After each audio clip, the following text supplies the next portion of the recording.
हाँ जी बच्चों, कैसे हो? कैसे चल रही है आपकी स्टडीज़? आई होप आप एग्ज़ाम्स के लिए प्रिपेयर कर रहे हो। और लास्ट हमने एटम्स का पूरा चैप्टर रिवाइज़ किया था। आज हम न्यूक्लियस वाला पार्ट रिवाइज़ करेंगे। तो ये जो आपका यूनिट नंबर 8 है, एटम्स एंड न्यूक्लियाई, इसमें एनसीईआरटी चैप्टर 13 है न्यूक्लियस के बारे में। तो न्यूक्लियाई का मतलब प्लूरल फॉर्म में हमने लिखा हुआ है। तो आज हम इस चैप्टर में क्या क्या पढ़ेंगे, पहले हम सिलेबस देखते हैं। देखिए, जो पंजाब स्कूल एजुकेशन बोर्ड का सिलेबस है वो थोड़ा ज़्यादा है इस चैप्टर का। इसमें सबसे पहले हम कंपोजिशन ऑफ द न्यूक्लियस और साइज़ ऑफ न्यूक्लियस की बात करेंगे। न्यूक्लियस के अंदर होता क्या क्या है, पहले तो न्यूक्लियस की ही बात करेंगे जो हमने रदरफोर्ड मॉडल में सीखा था, बोहर मॉडल में सीखा था। उसके अंदर क्या क्या होता है, फिर उसके बाद उसका साइज़ कितना होता है। एक और बहुत इंपॉर्टेंट चीज़ है, डेंसिटी ऑफ न्यूक्लियस कांस्टेंट रहती है, इसको फाइंड करेंगे।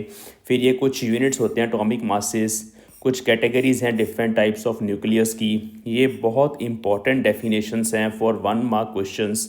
फिर हम रेडियो एक्टिविटी पढ़ेंगे, जिसमें एक तो रेडियो एक्टिव डिके लॉ को पढ़ना है कि अगर कोई न्यूक्लियस डिसइंटीग्रेट करता है तो उसमें से कौन कौन से पार्टिकल्स निकलते हैं और कैसे निकलते हैं, उसका डिके मैथमेटिकली किस फंक्शन को फॉलो करता है, डिके टाइम के साथ कैसा होगा, मतलब टाइम के साथ कुछ टाइम बाद कितने न्यूक्लियस होंगे जो बच जाएंगे, कुछ डिके कर जाएंगे, कुछ बच जाएंगे, फिर थोड़े टाइम बाद और डिके कर जाएंगे, थोड़े और बच जाएंगे। तो ये टाइम के साथ कैसे वेरी होता है उसको बोलते हैं रेडियो एक्टिव डिके लॉ।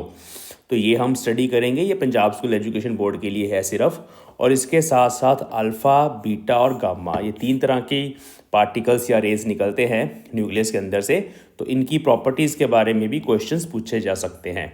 फिर मास एनर्जी रिलेशन E=mc², और वहाँ से फिर हम बाइंडिंग एनर्जी ऑफ न्यूक्लियस को स्टडी करते हैं। ये टॉपिक बहुत बड़ा, और बड़ा नहीं है, छोटा है, लेकिन बहुत इंपॉर्टेंट टॉपिक है, जिसमें हम बाइंडिंग एनर्जी ऑफ न्यूक्लियस को स्टडी करेंगे। देखो, न्यूक्लियस को बाउंड करने वाली जो फोर्स है वो स्ट्रॉन्ग न्यूक्लियर फोर्स है। तो हमें न्यूक्लियस फोर्स के बारे में भी पढ़ना है। तो यहाँ आगे जाके देखिए न्यूक्लियर फोर्स के बारे में लिखा हुआ है। और इसमें न्यूक्लियर फिशन और फ्यूज़न, ये 2 तरह की प्रोसेसेस होती हैं जो बहुत इंपॉर्टेंट हैं। इसमें किस तरह से एनर्जी रिलीज़ होती है, इसके ऊपर क्वेश्चंस आ सकते हैं। तो पंजाब स्कूल एजुकेशन बोर्ड में सिलेबस इस चैप्टर का थोड़ा सा ज़्यादा है, लेकिन इसमें से जो आपको क्वेश्चन आने की प्रोबेबिलिटी है वो भी ज़्यादा है, ठीक है। अब सीबीएसई बोर्ड में रेडियो एक्टिव डिके लॉ, ये सारा पार्ट कैंसिल हो चुका है, पहले होता था अब निकल गया है। तो जो बच्चे सीबीएसई बोर्ड के इस वीडियो को देखेंगे वो इस पार्ट को स्किप कर सकते हैं। जो जो पार्ट आपके सिलेबस में नहीं है मैं नीचे दे दूंगा, टाइमलाइन पे चैप्टर्स बना दूंगा, आप वहाँ पे स्किप कर सकते हैं। और इसमें composition of nucleus, nuclear force, इसमें ना न्यूक्लियर फोर्स पे बहुत इंपॉर्टेंट क्वेश्चन आता है सीबीएसई बोर्ड में। फिर mass energy relation, mass effect, binding energy per nucleon and its variation in mass. तो बाकी टॉपिक सेम ही है, बस ये जो रेडियो एक्टिव डिके वाला पार्ट है ना, डिके लॉ, ये नहीं है आपके सिलेबस में, बाकी सारा कुछ सेम है। चलिए, तो अभी ये कुछ क्वेश्चंस हैं, ये 2 मार्क 3 मार्क क्वेश्चंस हैं। ये एक लर्निंग इन्हांसमेंट प्रोग्राम है, तो उसके अंदर उन्होंने ये एक पीडीएफ शेयर करी हुई है जिसमें इंपॉर्टेंट क्वेश्चंस इन दोनों चैप्टर्स में से या पूरे यूनिट में से 2 मार्क और 3 मार्क कौन कौन से हो सकते हैं वो इसमें दिए गए हैं। मैं इस पीडीएफ फाइल को भी डिस्क्रिप्शन में डाल दूंगा, आप वहाँ से डाउनलोड कर सकते हैं। उसमें 1 मार्क क्वेश्चंस भी हैं, लेकिन वो सेम एज इट इज़ नहीं आते एग्जाम में, लेकिन आइडिया हो जाता है किस तरह के क्वेश्चंस आते हैं, उसकी आंसर की भी गिवन है। तो ये पीडीएफ फाइल मैं शेयर करूँगा डिस्क्रिप्शन में, आप वहाँ से डाउनलोड करना। और अभी के लिए ये जितने भी क्वेश्चंस हैं इनको हम डिस्कस करेंगे at the end of the lecture. फटाफट 5 मिनट लगाएंगे, किसमें क्या लिखना है आपको पता चल जाएगा। चलिए, तो अभी हम चलते हैं हमारे चैप्टर पे। सबसे पहले न्यूक्लियस की बात करेंगे। न्यूक्लियस क्या होता है? देखिए, रदरफोर्ड मॉडल ऑफ एटम आपने पढ़ा, रदरफोर्ड अल्फा स्कैटरिंग एक्सपेरिमेंट पढ़ा, उसमें ये बताया गया था कि अगर हमारे पास गोल्ड का फॉइल है तो वहाँ पर जब हम अल्फ़ा पार्टिकल्स को बम्बार्ड करते हैं तो कुछ अल्फ़ा पार्टिकल्स बैक स्कैटर होते हैं। तो एक सेंट्रल कोर होती है एटम के अंदर, वो जो सेंट्रल कोर है बहुत छोटे से एरिया में होती है, सारा का सारा एटम का मास वहीं पे कॉन्सेंट्रेटेड है, बाकी एटम ऑलमोस्ट खाली है, इलेक्ट्रॉन्स उस न्यूक्लियस के अराउंड घूमते रहते हैं। तो हमें ये तो पता है कि अगर हम एटम की बात करें, हाइड्रोजन एटम की बात कर लेते हैं, तो एक हमारे पास सेंट्रल कोर है पॉजिटिव चार्ज, और एक ऑर्बिट में स्टेबल ऑर्बिट जो बोहर सर ने डिफाइन करे थे, उसके अंदर हमारे पास एक सिंगल इलेक्ट्रॉन है जो रिवॉल्विंग है। हाँ, ये इलेक्ट्रॉन हायर एनर्जी स्टेट में जा सकता है जब हम इसको एनर्जी देंगे। तो वो जो एनर्जी लेवल डायग्राम हमने बनाया था वो इस इलेक्ट्रॉन की एनर्जीज हैं। लेकिन आज हम यहाँ जाने वाले हैं इसके अंदर, ये पार्ट जो है वो न्यूक्लियस है। तो उसके अंदर अब क्या क्या है उसको हम समझेंगे, कंपोजिशन ऑफ न्यूक्लियस। देखिए इसके ऊपर बहुत सारी थ्योरीज आई। ये भी माना जाता था कि न्यूक्लियस के अंदर इलेक्ट्रॉन्स भी एग्जिस्ट करते हैं, उसको इलेक्ट्रॉन प्रोटॉन थ्योरी बोलते थे, लेकिन वो रॉन्ग था। न्यूक्लियस के अंदर दो तरह के पार्टिकल एग्जिस्ट करते हैं, एक तो प्रोटॉन्स, एक न्यूट्रॉन्स। तो ये आप याद रखेंगे। अभी हम हाइड्रोजन एटम की बात करेंगे तो सिंगल एक प्रोटॉन ही इसके अंदर होगा। अब किसी भी न्यूक्लियस के अंदर, ध्यान समझ लो, मैं यहीं पे समझा दूंगा, बाद में ये पूरा पैराग्राफ आप रीड कर लेना। तो किसी भी न्यूक्लियस के अंदर, ये मान लो मेरे पास न्यूक्लियस है जिसका एटॉमिक नंबर, देखो एटम का एटॉमिक नंबर होता है, ये आप सबको पता है, एटॉमिक नंबर Z है, Z is called atomic number. और एक होता है मास नंबर, उसको हम A से डिनोट कर देते होते हैं। मास होता है total number of particles inside the nucleus, और हम X के साथ सिंबल लिख देते हैं। तो इस तरह से Z नीचे, A ऊपर, XZA, इस तरह से हम एक सिंबल से न्यूक्लियस को रिप्रेजेंट करते हैं। तो हमारे पास जहाँ पर जो Z है, मैं यहाँ पे थोड़ा इसको रब करके यहीं पे बताता हूँ। याद रखना कि जो हमारे पास Z है वो हमें नंबर ऑफ प्रोटॉन्स बताता है। न्यूक्लियस के अंदर कितने प्रोटॉन्स हैं, पॉजिटिव चार्ज पार्टिकल्स कितने हैं, इलेक्ट्रॉन्स नहीं होते, याद रखना इलेक्ट्रॉन्स बाहर हैं। तो न्यूक्लियस के अंदर कितने प्रोटॉन्स हैं ये Z से पता चलता है, हम ऐसे लिखते हैं। और न्यूक्लियस के अंदर टोटल नंबर ऑफ पार्टिकल्स कितने हैं, इसको हम नंबर ऑफ न्यूक्लियॉन्स बोल देते हैं। न्यूक्लियॉन्स, स्पेलिंग चेक कर लो, EON, न्यूक्लियॉन्स। न्यूक्लियॉन क्या होते हैं, देखो जो न्यूक्लियस के अंदर वाले पार्टिकल्स हैं कोलेक्टिवली उनको न्यूक्लियॉन बोला जाता है। तो A is total number of nucleons. अब अगर आप A में से Z को माइनस करो तो N आता है। तो हमारे पास यहाँ पर N होता है, जो मैं यहीं पे लिख रहा हूँ, स्पेस थोड़ी कम है लेकिन आप देख लो नीचे भी लिखा हुआ है। तो जो N होता है वो होता है A माइनस Z। ये मेन इक्वेशन बता रहा हूँ जो आपको याद रखनी है। A में से Z को माइनस कर दो, N पता चल जाएगा। N होता है नंबर ऑफ न्यूट्रॉन्स। अभी एग्जाम्पल्स आएंगे आगे, ठीक है। तो ये कंपोजिशन ऑफ न्यूक्लियस है, तो इसके बारे में अच्छे से रीड कर लेना। अभी मैं रीड नहीं कर रहा, लेकिन आप स्क्रीन को पॉज करके पढ़ सकते हो थोड़ी थ्योरी, और मैं इसके PDF नोट्स भी डिस्क्रिप्शन में डालूंगा, वहाँ से आप डाउनलोड कर लेना। तो ये हमारे पास है। तो ये देखिए, ये जो मैंने बताया ZXA, ये 3 सिंबल्स हैं, और हम ऐसे लिखते हैं किसी भी न्यूक्लियस को। यहाँ पे हमने लिखा हुआ है जैसे ये Z ऊपर, Z नीचे, A ऊपर और X। अब एग्जाम्पल के तौर पे जैसे यहाँ लिथियम 37 लिखा है, ये एग्जाम्पल आपको समझाते हैं। ये ऐसे लिखा है लिथियम 37, तो जो 3 है वो Z हो गया, Z की जगह है। जो 7 है वो A हो गया हमारा, और ये एलिमेंट है लिथियम है ना। अब इसमें A मतलब total number of neutron plus proton दोनों मिला के 7 है, जिसमें से 3 प्रोटॉन्स हैं, बाकी कितने बचे 4, वो 4 न्यूट्रॉन्स हैं। तो आपको जब N निकालना है तो आप ऊपर वाली वैल्यू में से नीचे वाली वैल्यू को माइनस कर दो। 7 माइनस 3 तो 4 आ गया। तो इस लिथियम के अंदर 4 न्यूट्रॉन्स हैं और 3 प्रोटॉन्स हैं। तो देखते ही पता चलना चाहिए, जो चीज़ हमारे पास यहाँ नीचे लिखी हुई होती है, जैसे यहाँ पे लिथियम 3 नीचे लिखा है, तो वो देखते ही पता चलना चाहिए 3 प्रोटॉन्स, और ऊपर वाले में से माइनस कर दो नीचे वाली वैल्यू को, तो आपको पता चल जाएगा इतने न्यूट्रॉन्स, ठीक है। अब इसमें प्रोटॉन की कुछ फंडामेंटल्स यहाँ पे दिए गए हैं, जस्ट रीड करना है, पूछेगा नहीं what is a proton, but पढ़ लेना। Proton is a positive charge particle, उसका मास इलेक्ट्रॉन के मास जितना ही होता है, 1.6 10⁻⁻19 कूलम पॉजिटिव होता है, और इसका मास जो होता है वो चार्ज था, इसका जो मास होता है वो इतना होता है, याद करना है 1.672 10⁻⁻27 kg। तो ये चीज़ बहुत इंपॉर्टेंट होती है, ये ऑर्डर ऑफ मैग्नीट्यूड होता है 10⁻⁻27, माइनस भी याद रखना। एक एंगुलर मोमेंटम या स्पिन नाम की प्रॉपर्टी होती है, तो स्पिन जो होती है प्रोटॉन की वो हाफ होती है, ठीक है। इलेक्ट्रॉन की भी हाफ होती है, प्रोटॉन की भी हाफ होती है, न्यूट्रॉन की भी हाफ होती है। और इसके अलावा न्यूट्रॉन को भी थोड़ा पढ़ लेना। न्यूट्रॉन के ऊपर चार्ज नहीं होता, लिखा हुआ है it is a chargeless particle.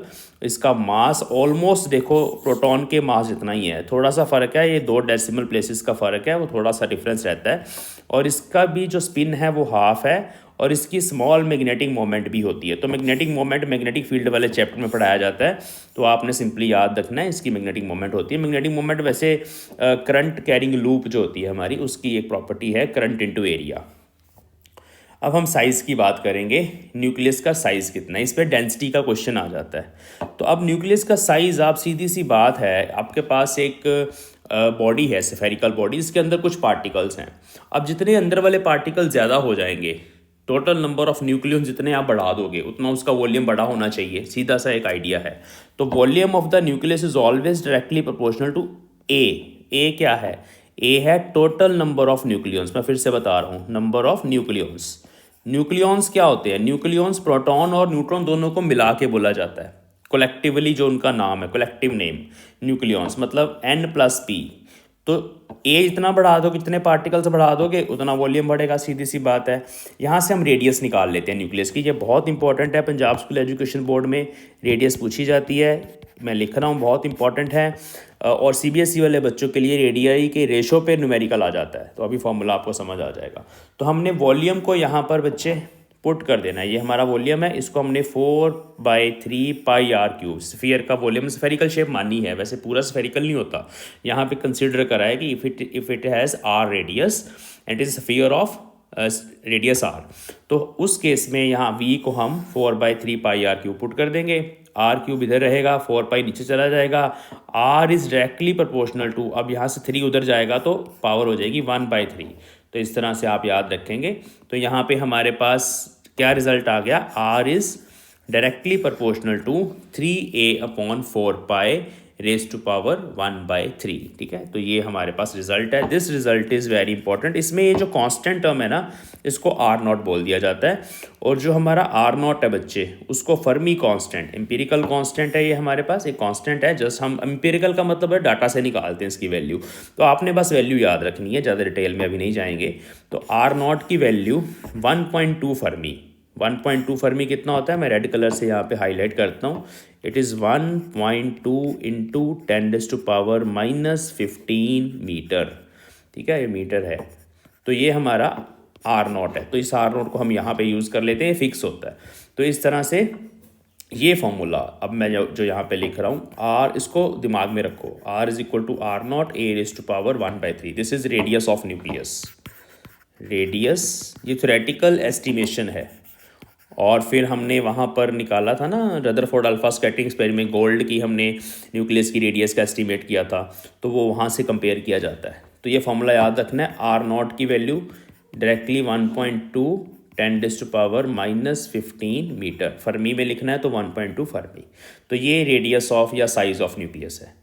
अब हमें इसी के साथ पूछा जाएगा कि प्रूफ करो कि जो न्यूक्लियस की डेंसिटी है, अब न्यूक्लियर भी तो न्यूक्लियॉन्स का बना है, न्यूक्लियॉन्स उसके कॉन्स्टिट्यूएंट पार्टिकल्स हैं, तो उसके मटेरियल की, न्यूक्लियस का जो मटेरियल है उसकी कुछ डेंसिटी होगी, वो डेंसिटी हमें प्रूफ करनी है, कांस्टेंट है। मतलब छोटे से छोटा न्यूक्लियस ले लो आप हाइड्रोजन का जिसमें एक ही प्रोटॉन है, या फिर आप यूरेनियम ले लो जिसमें 235 पार्टिकल्स हैं, 235, और ऐसे कोई भी बड़ा आप न्यूक्लियस ले लो, तो दोनों को जो मटेरियल है उनकी डेंसिटी सेम है, उस केस में भी डेंसिटी वही रहेगी, प्रोटॉन के केस में भी, और यूरेनियम के केस में भी डेंसिटी जो वही रहेगी। मतलब चाहे छोटा न्यूक्लियस ले लो चाहे बहुत बड़ा न्यूक्लियस ले लो, इसका जो अंदर मैटर है उस मैटर की डेंसिटी रो वो कांस्टेंट रहेगी। अब डेंसिटी कैसे निकाली जाती है? Density is mass by volume, सीधी सी बात है, ये भी इंपॉर्टेंट है करके जाना। अब मास बाय वॉल्यूम में आप वॉल्यूम क्या पुट करोगे? 4/3 पाई आर क्यूब, 4/3 पाई ऐसे रहा, आर अभी हमने निकाला R0 a⁻⁴ 1/3, उसका क्यूब, तो 3 से 3 कैंसिल हो जाएगा, R0 क्यूब होगा, सिर्फ ये वाला 3 कैंसिल होगा, ये वाला 3 R0 के साथ तो आएगा ना, तो R0 क्यूब इंटू a हो गया, ये हमारे पास वॉल्यूम हो गया। अब मास क्या है? देखो मास हमारे पास न्यूक्लियस का ये लिखा हुआ है, mass is small m times a। Small m क्या है? देखो छोटे छोटे पार्टिकल्स को मिला के न्यूक्लियस बना है, और मान लो ये एक न्यूक्लियस है जिसमें a नंबर ऑफ पार्टिकल्स हैं, a पार्टिकल्स है, तो हर किसी का मास अगर स्मॉल m है तो इन दोनों को मल्टीप्लाई करोगे, a एक नंबर है टोटल नंबर ऑफ पार्टिकल्स, और एक का मास स्मॉल m है, तो मल्टीप्लाई कर दोगे तो टोटल मास निकल आएगा ना कैपिटल M, तो वो कैपिटल M टाइम्स a, छोटा m टाइम्स a, वो हमने ऊपर m की जगह पुट कर दिया, नीचे वॉल्यूम ये जो निकाला पुट कर दिया। तो देखो कितना ब्यूटीफुली a से a कैंसिल हो गया, जो नंबर ऑफ पार्टिकल्स हैं ऊपर भी है नीचे भी है वो कैंसिल हो गया फैक्टर, और बाकी जो है सब उसमें m बचा, ये R0 भी कांस्टेंट है, 4/3 पाई सब कांस्टेंट वैल्यूज़ है ना। मास ऑफ न्यूक्लियस, न्यूक्लियॉन, ये प्रोटॉन का मास ले लिया हमने, मतलब अप्रॉक्सीमेटली दोनों बराबर हैं, तो वो हम जब हमने ये सारी वैल्यूज़ पुट करी तो देखो एक नंबर आ गया, कांस्टेंट नंबर, तो ये नंबर तो फिक्स हो गया, 2.3 10^13 किलोग्राम पर मीटर क्यूब। तो अगर न्यूक्लियर डेंसिटी का ग्राफ पूछ ले मास नंबर के साथ, बताओ कैसे वेरी करती है, तो नहीं करती सर, कांस्टेंट रहती है। ऐसे बना देना ग्राफ, ठीक है, और वैल्यू याद रखनी है। सो मेन चीज़ जो यहाँ पर है आपके नोट करने वाली कि density of nucleus is always constant, और वो कांस्टेंट नंबर इसके बराबर है, इसको याद रख लो। तो इससे बढ़िया बात कोई नहीं है। अब इसमें भी ऑब्जेक्टिव टाइप क्वेश्चन बन सकता है जिसमें आपके पास 4 ऑप्शन आ जाएंगे। न्यूक्लियर की डेंसिटी कितनी है, कहीं पर ये भी लिखा हो सकता है, it varies with mass number, it remain same with mass number, it decreases with mass number, increases with mass number. तो it remain same, it is constant, याद रखना। अब ये एक ना डेफिनेशन है मास यूनिट की कि न्यूक्लियस का जो मास होता है ना, it is very very small. अभी आपने देखा कि प्रोटॉन का मास अगर मैं बात करूं 1.67 इंटू 10⁻27 kg। तो न्यूक्लियस का मास, अगर ये एक प्रोटॉन का मास है ना, तो 10⁻25 kg से लेके 10⁻27 kg तक ऐसे वेरी करेगा। तो हर बार आपको क्या करना पड़ेगा, हर बार आपको ये वाले फैक्टर्स लगाने पड़ेंगे। जब भी आपको न्यूक्लियस का मास चाहिए ये फैक्टर्स लगाने पड़ेंगे, उनको याद करना डिफ़िकल्ट है। इस चीज़ को अवॉइड करने के लिए हमने एक छोटा यूनिट बना दिया मास को मेज़र करने का, जिसको एटॉमिक मास यूनिट बोलते हैं। इसकी डेफिनेशन है, it is 1/12 of actual mass of carbon atom. Carbon का एटम ले लो, उसका जितना भी मास है उसको 12 से डिवाइड कर दो, बस ये इसकी डेफिनेशन है।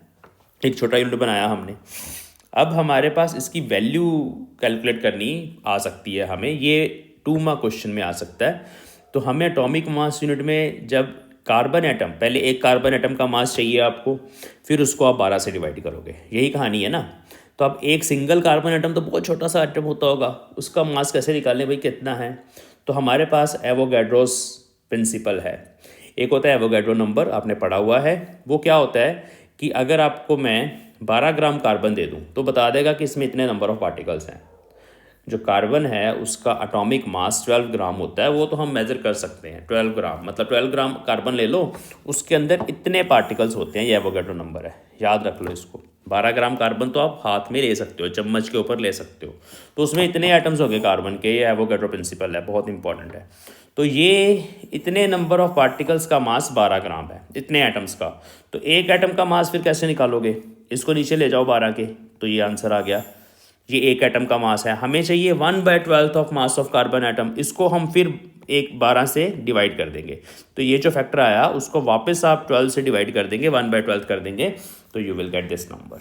ये नंबर देखो प्रोटॉन के मास के आसपास है, लेकिन उतना नहीं है, थोड़ा कम है, तो ये नंबर याद रखना है। इस नंबर की भी इतनी वैल्यू नहीं है, आगे हम इसको जब एनर्जी में कन्वर्ट करेंगे, आगे जाके करेंगे, तब ये काम आएगा।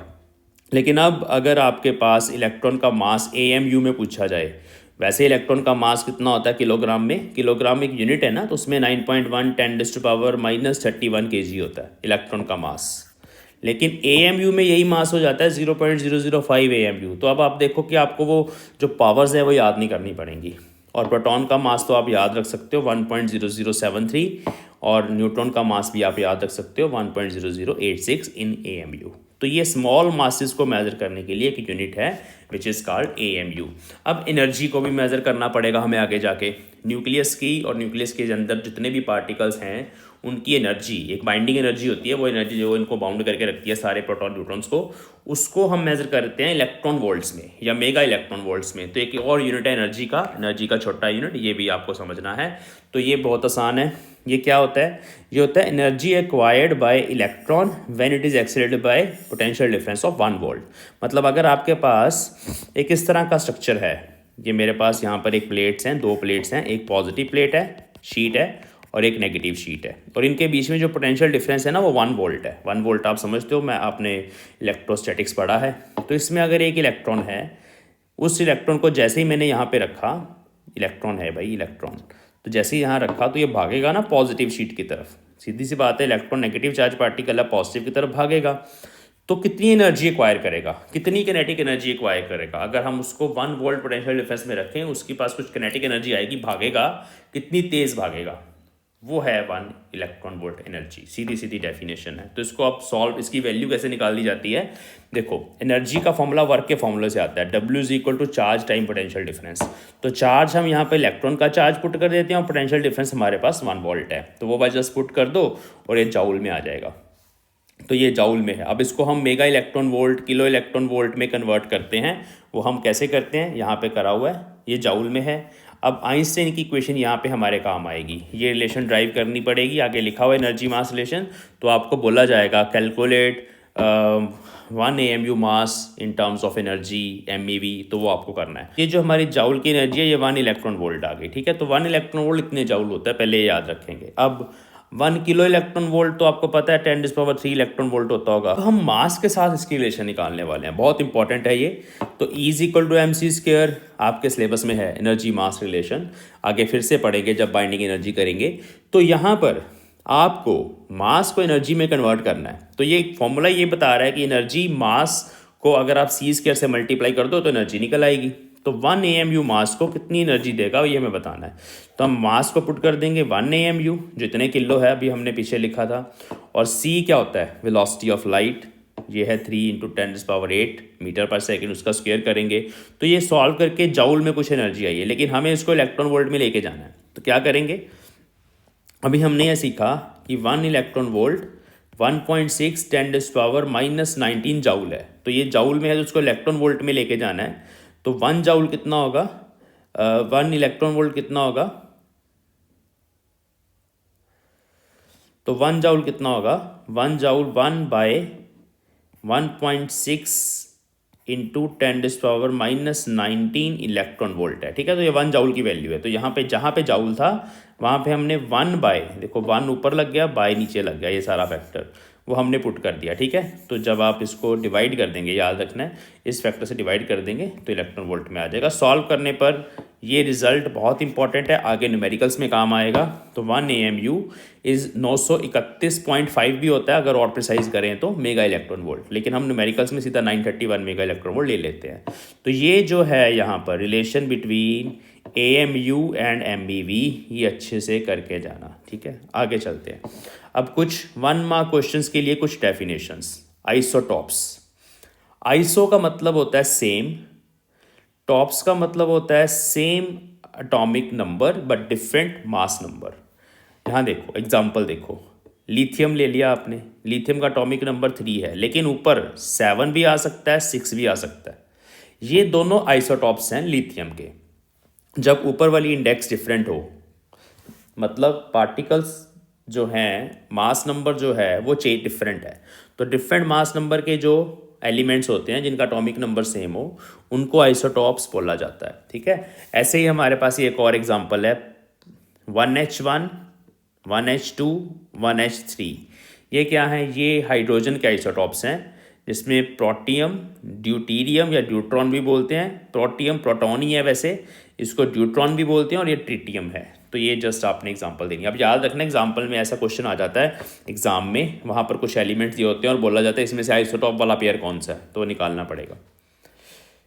Gold has 32 isotopes. तो गोल्ड का जो एटॉमिक नंबर है वो तो 79 है, लेकिन उसका मास नंबर 173 से लेके 204 तक कुछ भी हो सकता है। तो गोल्ड के इतने सारे आइसोटॉप्स हैं। अब है आइसोबार्स। आइसोबार उल्टा होगा, आइसोबार में ऊपर वाला नंबर सेम रहेगा, मतलब elements with same mass number but different atomic number. अब जब एटॉमिक नंबर चेंज करोगे तो सिंबल भी चेंज होगा। जैसे यहाँ पे क्लोरीन है, यहाँ पे सल्फर है। क्लोरीन का एटॉमिक नंबर 17 होता है, सल्फर का 16 होता है। तो यहाँ पर सिंबल भी चेंज होगा, याद रखना। तो ये वो हो गया हमारे पास, ये कैल्शियम है, ये आर्गन है, 40 ऊपर वाला सेम है, नीचे 20 और 19 है। Isotones with same number of neutrons, ऐसे पार्टिकल जिनके नंबर ऑफ न्यूट्रॉन्स बराबर हो, ठीक है। देखो अब इसमें हो सकता है ये वाला नंबर भी चेंज हो, ये वाला भी चेंज हो, दोनों चेंज हो जाएं, कोई बात नहीं, लेकिन दोनों को माइनस करके जो रिजल्ट आएगा, नंबर ऑफ न्यूट्रॉन्स कैसे निकलते हैं, 37 में से 17 को माइनस करो, नंबर ऑफ न्यूट्रॉन निकल जाते हैं। तो दोनों को माइनस करके जो आएगा वो सेम आना चाहिए। तो ये आइसोटॉन्स होते हैं, सेम नंबर ऑफ न्यूट्रॉन्स जिनमें हो। तो आइसोमर्स होते हैं वो ऐसे न्यूक्लियर होते हैं जो डिफरेंट एनर्जी स्टेट्स में एग्जिस्ट करते हैं, ठीक है। मास नंबर भी सेम है, एटॉमिक नंबर भी सेम है। तो जैसे कोई न्यूक्लियस ग्राउंड स्टेट में है एक और एक एक्साइटेड स्टेट में, अब जब न्यूक्लियस को भी आप एनर्जी देते हो ना बाहर से तो एक्साइटेड स्टेट में चले जाते हैं।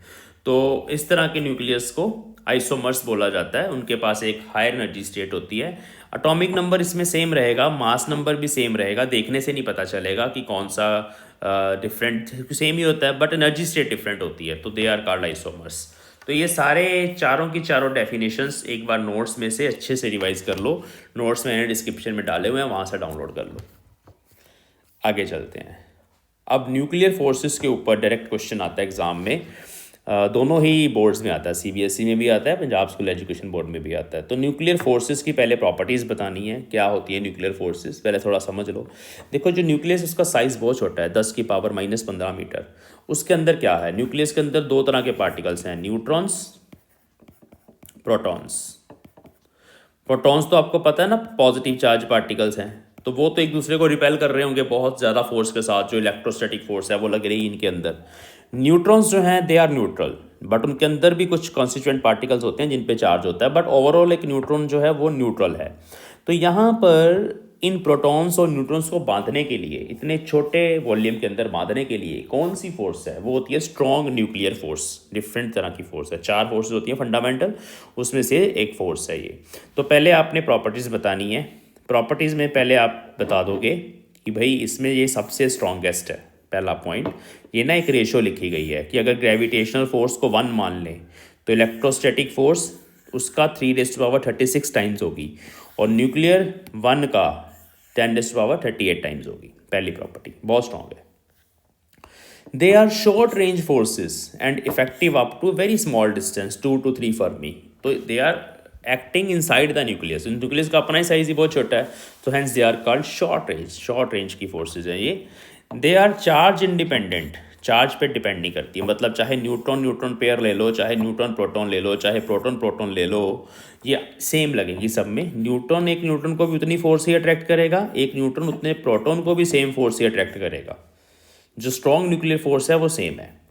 दे शो सैचुरेशन इफेक्ट, सैचुरेशन होता है कि ये मैक्सिमाइज्ड फोर्स है, मतलब एक न्यूक्लियन जो है वो अपने नेबर्स के साथ ही इंटरेक्ट कर सकता है इस तरह से। यहाँ एक न्यूक्लियन है, वो अपने आसपास वालों पे ही लगे, कुछ शॉर्ट रेंज फोर्स है ना, फिर अगला अपने आसपास वालों पे ही फोर्स लगाएगा।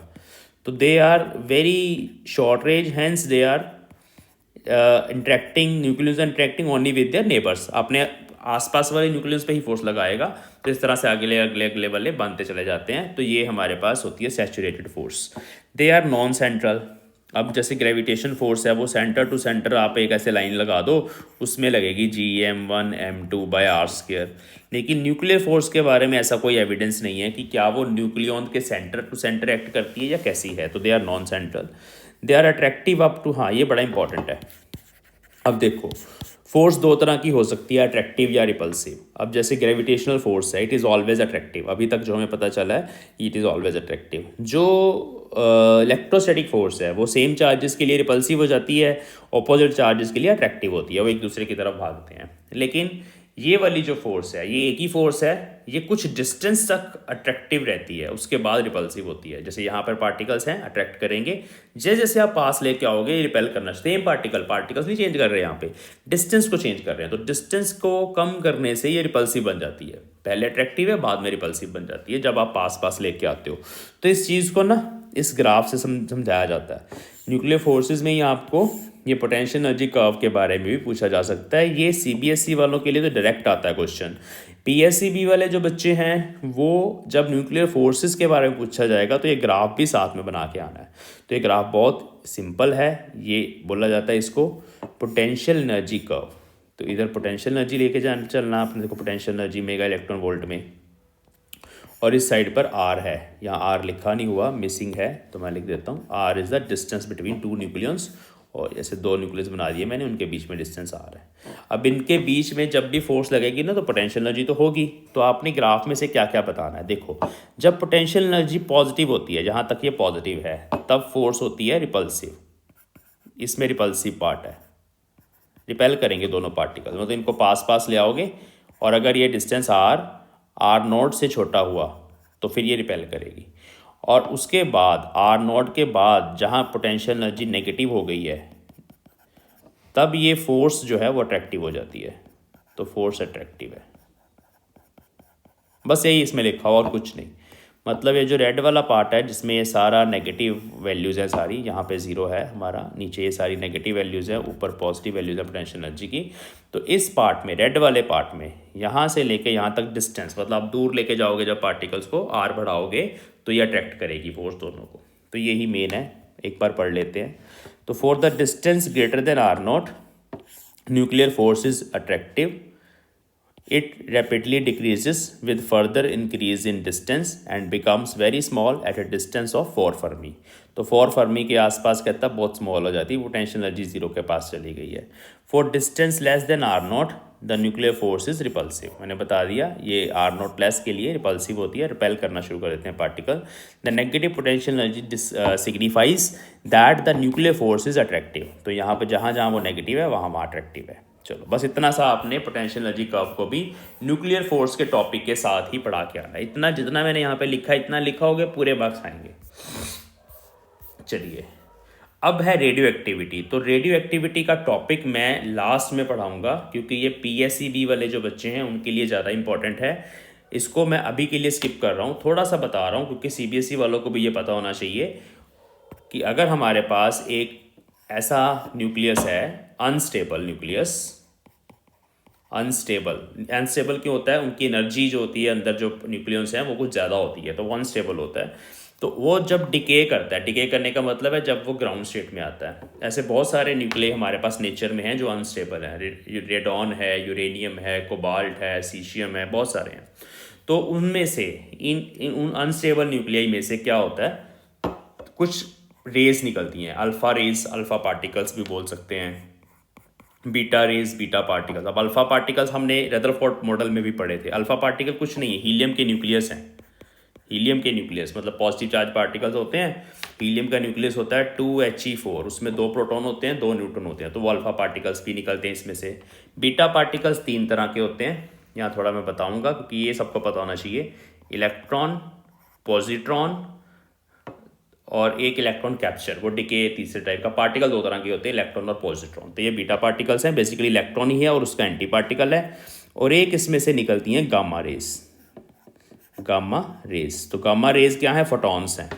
जैसे एनर्जी इलेक्ट्रोमैग्नेटिक वेव होती है ना जो लाइट, वैसे ही ये एक तरह की वेव है, गामा रे बोल देते हैं उसको, फोटॉन्स हैं, वो भी इसके अंदर से निकलते हैं। तो जब भी अनस्टेबल न्यूक्लियाई डिके करता है तो उसके बाद हमें स्टेबल डॉटर एलिमेंट्स मिलते हैं। डॉटर एलिमेंट्स मतलब जो बाद में बचा, और ये वाले पार्टिकल्स अल्फा, बीटा, गामा, ये न्यूक्लियर रेडिएशन भी बोलते हैं इनको, ये न्यूक्लियस के अंदर से निकलते रहते हैं। तो यहाँ पर प्रॉपर्टीज़ ऑफ अल्फा रेज, ये सब हम लास्ट में दोबारा रिवाइज करेंगे क्योंकि ये वैसे इस पर शॉर्ट आंसर टाइप क्वेश्चन ही आएंगे, डायरेक्टली क्वेश्चन नहीं आएगा। डायरेक्टली आगे जो टॉपिक्स हैं उन पे क्वेश्चन आएगा, बाइंडिंग एनर्जी कब आएगी, तो ये हम लास्ट में फिर भी फटाफट एक बार पढ़ लेंगे।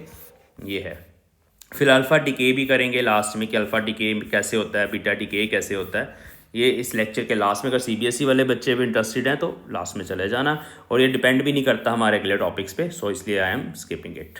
डिके लॉ भी बाद में पढ़ेंगे। आइंस्टाइन्स मास एनर्जी इक्विवेलेंस, तो जैसे मैंने आपको बताया E = mc², ये आइंस्टाइन सर ने ये फॉर्मूला दिया था। इसमें ये मतलब है कि भाई किसी भी पार्टिकल का मास एनर्जी में कन्वर्ट किया जा सकता है। एनर्जी और mass they are same thing, they are 2 different manifestations of same thing, they are interconvertible. तो आप एनर्जी को मास में कन्वर्ट कर सकते हो, मास को एनर्जी में कन्वर्ट कर सकते हो, ठीक है। तो ये इक्वेशन है हमारे पास। अब ये इक्वेशन न्यूक्लियर रिएक्शंस में बहुत काम आती है, न्यूक्लियस की बाइंडिंग एनर्जी को कैलकुलेट करने में बहुत काम आती है, तो वो अभी हम नेक्स्ट टॉपिक करेंगे। तो हम रिएक्शन की Q वैल्यू में इसको यूज़ करते हैं, यहाँ लिखा हुआ है using this relation. Q value क्या होता है? किसी भी न्यूक्लियर रिएक्शन में कितनी एनर्जी निकली उसको Q वैल्यू बोलते हैं। तो आपने बस ये स्टेटमेंट याद करनी है और थोड़ा सा इसके बारे में अगर आपको पूछा जाए what is Einstein's mass energy equivalence, तो जितना यहाँ पे लिखा हुआ है थोड़ा सा बताना है, ठीक है। वो मैंने आपको बता ही दिया, ईजी है। आगे चलते हैं, ये बहुत इंपॉर्टेंट है मास डिफेक्ट, इसको समझना डिटेल में।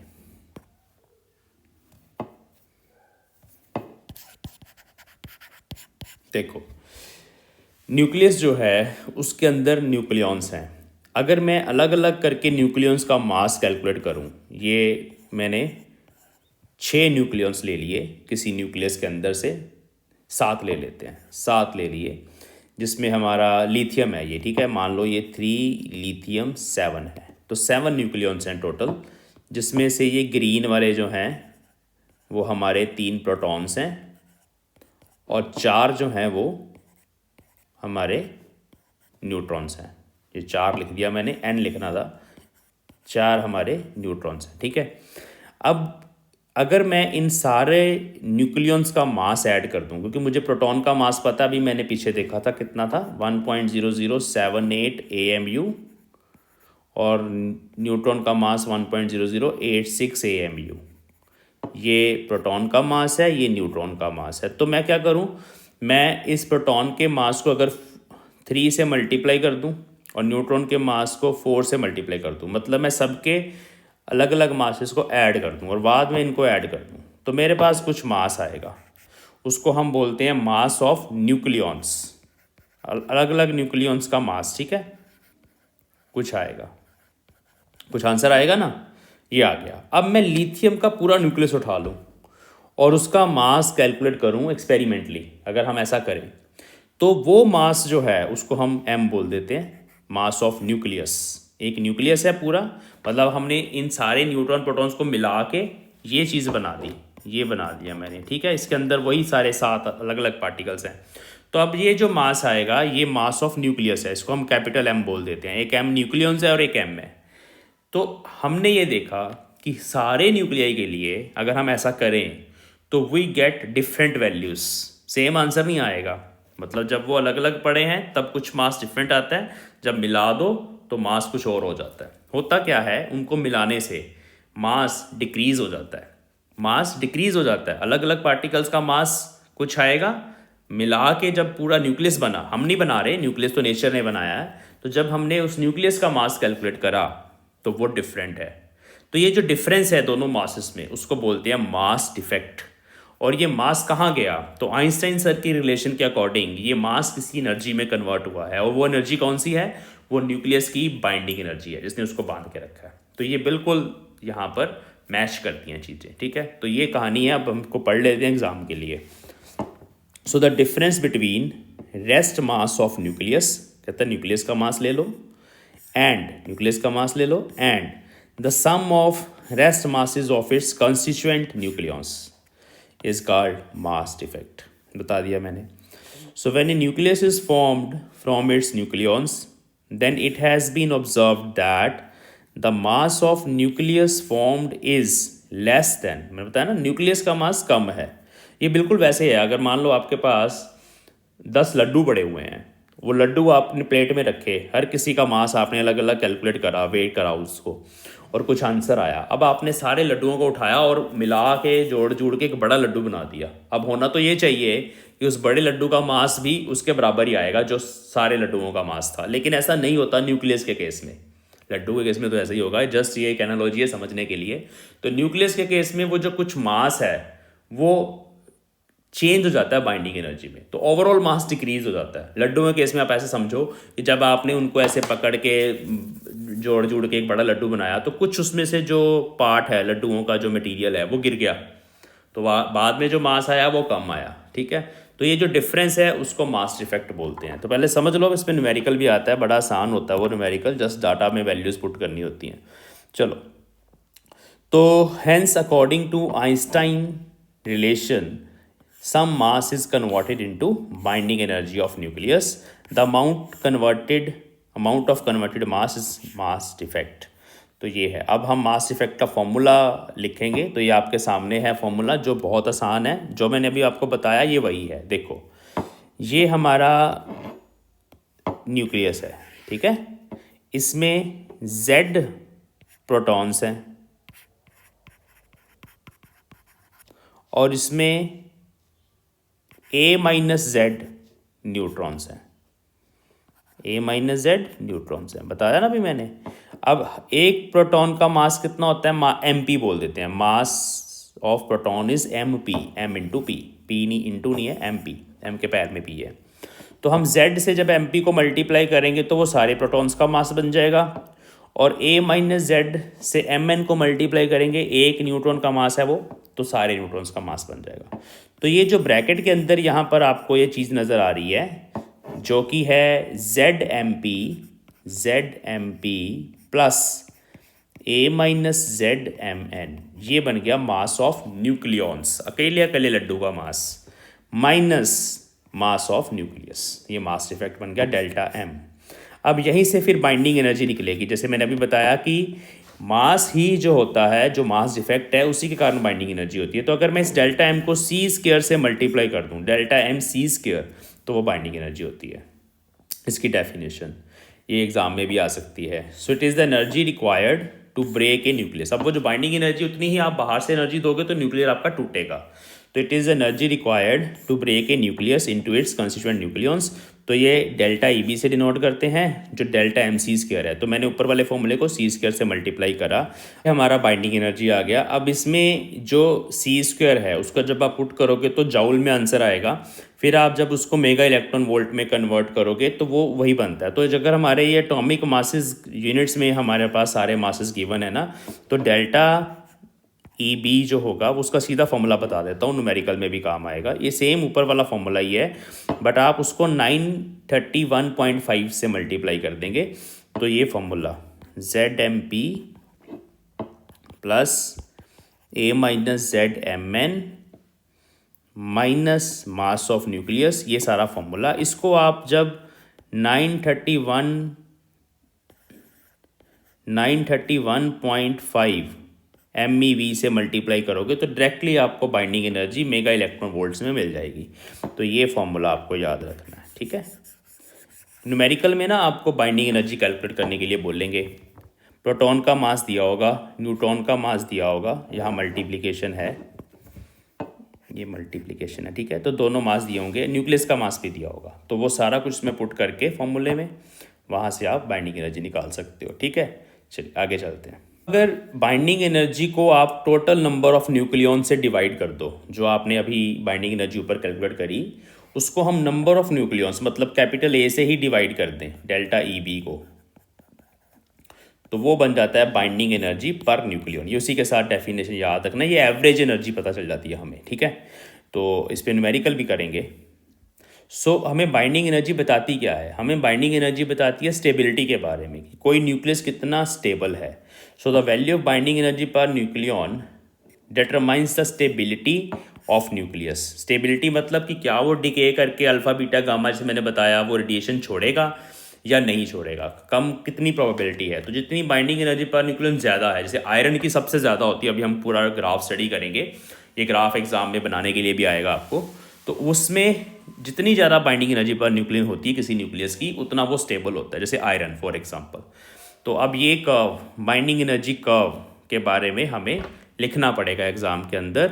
सीबीएसई वालों के लिए ये क्वेश्चन ऐसे बना बनाया ग्राफ भी आ जाता है और उसके फीचर्स पूछ लिए जाते हैं। ये है binding energy curve. Punjab school education वाले बच्चे जो है ना, वो ये डायरेक्ट बना के आएंगे एग्जाम में। ये क्वेश्चन बहुत बार आया, हम देखना, मैं नीचे बताऊंगा आपको क्वेश्चन सारे। तो ये ग्राफ जो है ना, ये मास नंबर ए में, इधर मास नंबर चलेगा और इधर binding energy per nucleon BE/A चलेगा इस साइड पे। तो ये एनर्जी हमारी मेगा इलेक्ट्रॉन वोल्ट में है, मास नंबर हमारा ए में है। ग्राफ में मेन चीज़ें याद रखनी है। हीलियम, यहाँ पर हमारे पास न्यूट्रॉन है, ट्रिटियम है, यहाँ लिथियम है, यहाँ हीलियम है। तो हीलियम स्टेबल है, तो वो ऐसे ऊपर रहता है पीक में। फिर कार्बन भी स्टेबल है, वो भी ऊपर रहता है, ऑक्सीजन भी ऊपर रहता है, 8 के अराउंड इनकी रहती है। सबसे ऊपर आपने आयरन बनाना है 56। ये जो ऊपर वैल्यूज़ लिखी गई हैं, ये मास नंबर लिखे गए हैं सारे, ठीक है। और यहाँ पे आयरन रहता है, फिर उसके बाद Me है, इंडियम है, ये कुछ W है, इस तरह से फिर यहाँ डिक्रीज़ होती है। तो ये वैसे ये ग्राफ है अगर मैं जनरल शेप बताऊं तो, लेकिन ये कुछ पीक्स आपको बनानी है बीच में, जो बताना है कि ज़्यादा स्टेबल वाले हैं वो ऊपर हैं, कम स्टेबल वाले थोड़े नीचे हैं। तो यहाँ पर आयरन सबसे स्टेबल है, आयरन 56 के आसपास है, तो यहाँ देखिए 56 के आसपास ही इस पीक को बनाना है आपने। नीचे ये 50, 100, 150, 200, ये क्या चल रहा है, ये मास नंबर चल रहा है नीचे, ठीक है। यूरेनियम हमारा अनस्टेबल है, वो थोड़ा नीचे बनेगा, उसकी बाइंडिंग एनर्जी कम बनेगी, ठीक है। बाकी सब ऊपर, ये ऊपर बनेगा, ये ऊपर बनेगा। तो ये वाला ग्राफ आपको एग्जाम में बस ऐसी शेप बनानी है और कुछ एलिमेंट्स इसमें से याद रख लेना बस, ओके। अब इसके बारे में लिखना क्या है, वो हम सारे पॉइंट्स 1 बाय 1 रीड करेंगे। 2 मिनट लगेंगे, एक बार मैं रीड कर दूंगा, आपको समझ आ जाएगा, फिर आप याद कर लेना। So the graph shows variation of binding energy per nucleon with mass number A. It is called binding energy curve. The important conclusions from this graph are given below. पहला conclusion, the binding energy is small for light nuclei. तो ये light nuclei जो बताए हैं examples, उनके लिए कम है binding energy. If the mass number range in the mass number range 2 to 20 binding energy curve has peaks for nuclei. तो ये कुछ nuclei की peaks हैं, कहता ज़्यादा है तो ये stable हैं. In the same range कुछ nuclei की there are minima also, lithium, boron, nitrogen. It indicate that these nuclei have lower stability. तो इनकी lower है और इनकी higher है. ठीक है. फिर the binding energy per nucleon quickly rises to maximum value 8.75 MeV for iron. तो कहता है ऐसे राइज करी ना, क्विकली राइज करी ना, अचानक से बढ़ी और फिर धीरे धीरे कम हुई. तो ये आपने बताना है. ठीक है. Then it remains almost constant about 8 MeV in this range. तो 30 से लेके 120 तक यहाँ पर ये ऑलमोस्ट कहता है कांस्टेंट ही है, फिर ज़्यादा डिक्रीज आगे जाके होती है. और न्यूक्लियर फ्यूज़न और फिशन भी यहीं से एक्सप्लेन होता है, जो लास्ट में हम करेंगे. ये बहुत दोनों इंपॉर्टेंट रिएक्शंस हैं. तो फिजन और फ्यूज़न भी स्टेबिलिटी गेन करने के लिए अचीव होता है. ये वाले जो एलिमेंट्स होते हैं ये मिल जाते हैं आपस में, मिल के बड़े एलिमेंट्स बनाते हैं और यहाँ पहुँचते हैं. और ये वाले जो हैं बड़े बड़े वो टूट जाते हैं, ब्रेक डाउन हो जाते हैं, इसको फिशन बोलते हैं. एक बड़ा है न्यूक्लियस टूट के दो बना देता है तो वो फिशन होता है. और वो जब टूट के दो बनाएगा, छोटा हो जाएगा तो इस रेंज में आ जाएगा. तो दोनों ही, ये वाले इधर भागते हैं, ये भी इधर आना चाहते हैं ताकि स्टेबिलिटी मिले उनको. ठीक है. तो ये होता है फिशन और फ्यूजन, और कुछ भी नहीं, आगे जाके पढ़ लेंगे. Now as mass number increases further binding energy per nucleon decreases gradually and it becomes 7.6 MeV per nucleon for uranium. तो ये करना है. इंपॉर्टेंस मैंने बता दिया, स्टेबिलिटी के बारे में बताता है और इसमें फिशन और फ्यूज़न भी है.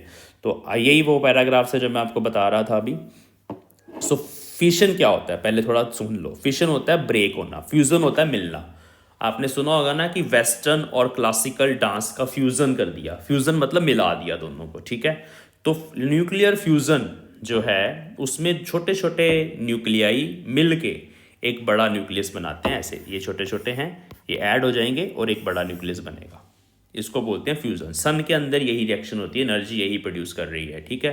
फिशन क्या होता है? फिशन में एक बड़ा न्यूक्लियस टूट जाता है, ऐसे छोटे छोटे दो बनाएगा, कुछ न्यूट्रॉन्स भी निकलेंगे साथ में. यूरेनियम का फिशन होता है. तो मैंने बताया बाइंडिंग एनर्जी कर्व से कैसे इसको एक्सप्लेन कर सकते हैं, ये एग्जाम में पूछा जाता है. तो इसमें CBSE में ये बहुत बार आया हुआ है क्वेश्चन. तो binding energy per nucleon PSC में भी आया हुआ है. Binding energy per nucleon is smaller for heavy nuclei than the middle nuclei. कहता है जो मिडल वाले हैं ना, ये बीच वाले, उनकी ज़्यादा है. हैवी के लिए स्मॉलर है. ठीक है. ये ज़्यादा है. तो मैंने बताया ये ब्रेक करेंगे, ये टूटेगा. यूरेनियम बड़ा सा है जो टूट के छोटे छोटे दो बनाएगा. तो यहाँ क्रिप्टॉन और बेरियम इस रेंज में आ जाएगा. ठीक है. यही होना बस. So hence having nuclei, heavy लिखा हुआ है, heavy nuclei are less stable. Hence, a heavy nucleus splits मतलब टूटना into lighter nuclei to increase their stability. Hence, binding energy of product nucleus increases, which results in liberation of energy. तो जब वो टूटता है बाइंडिंग एनर्जी बढ़ जाती है और उससे एनर्जी भी निकलती है.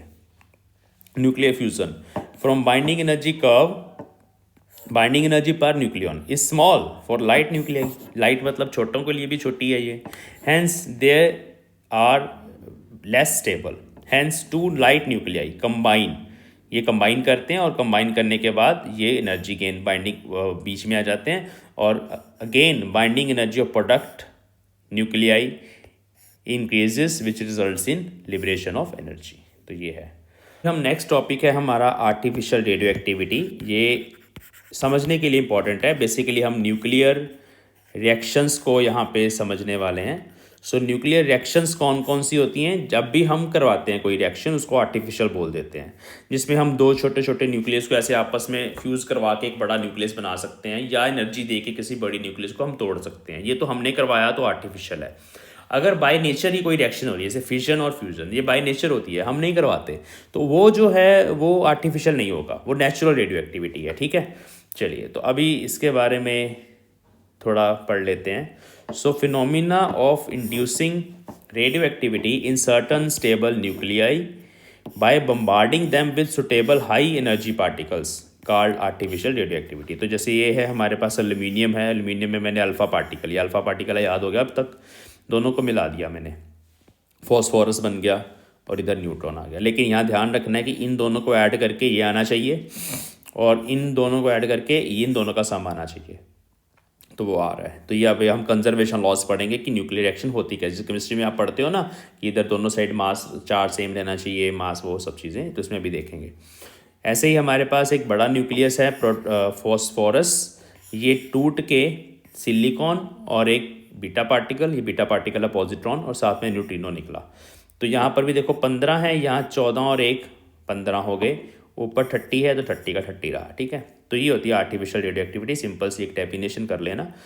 अब न्यूक्लियर रिएक्शन को कैसे लिखा जाता है, तो जब हम इस तरह की रिएक्शन लिखते हैं ना, ये वाली, इसमें एक हमारा टारगेट होता है, टारगेट न्यूक्लियस जो बड़ा वाला है उसको हम एक्स बोल देते हैं, ये एक्स है हमारा, और ये हमारा इंसिडेंट पार्टिकल है स्मॉल ए, ये डॉटर एलिमेंट है, ये बी है।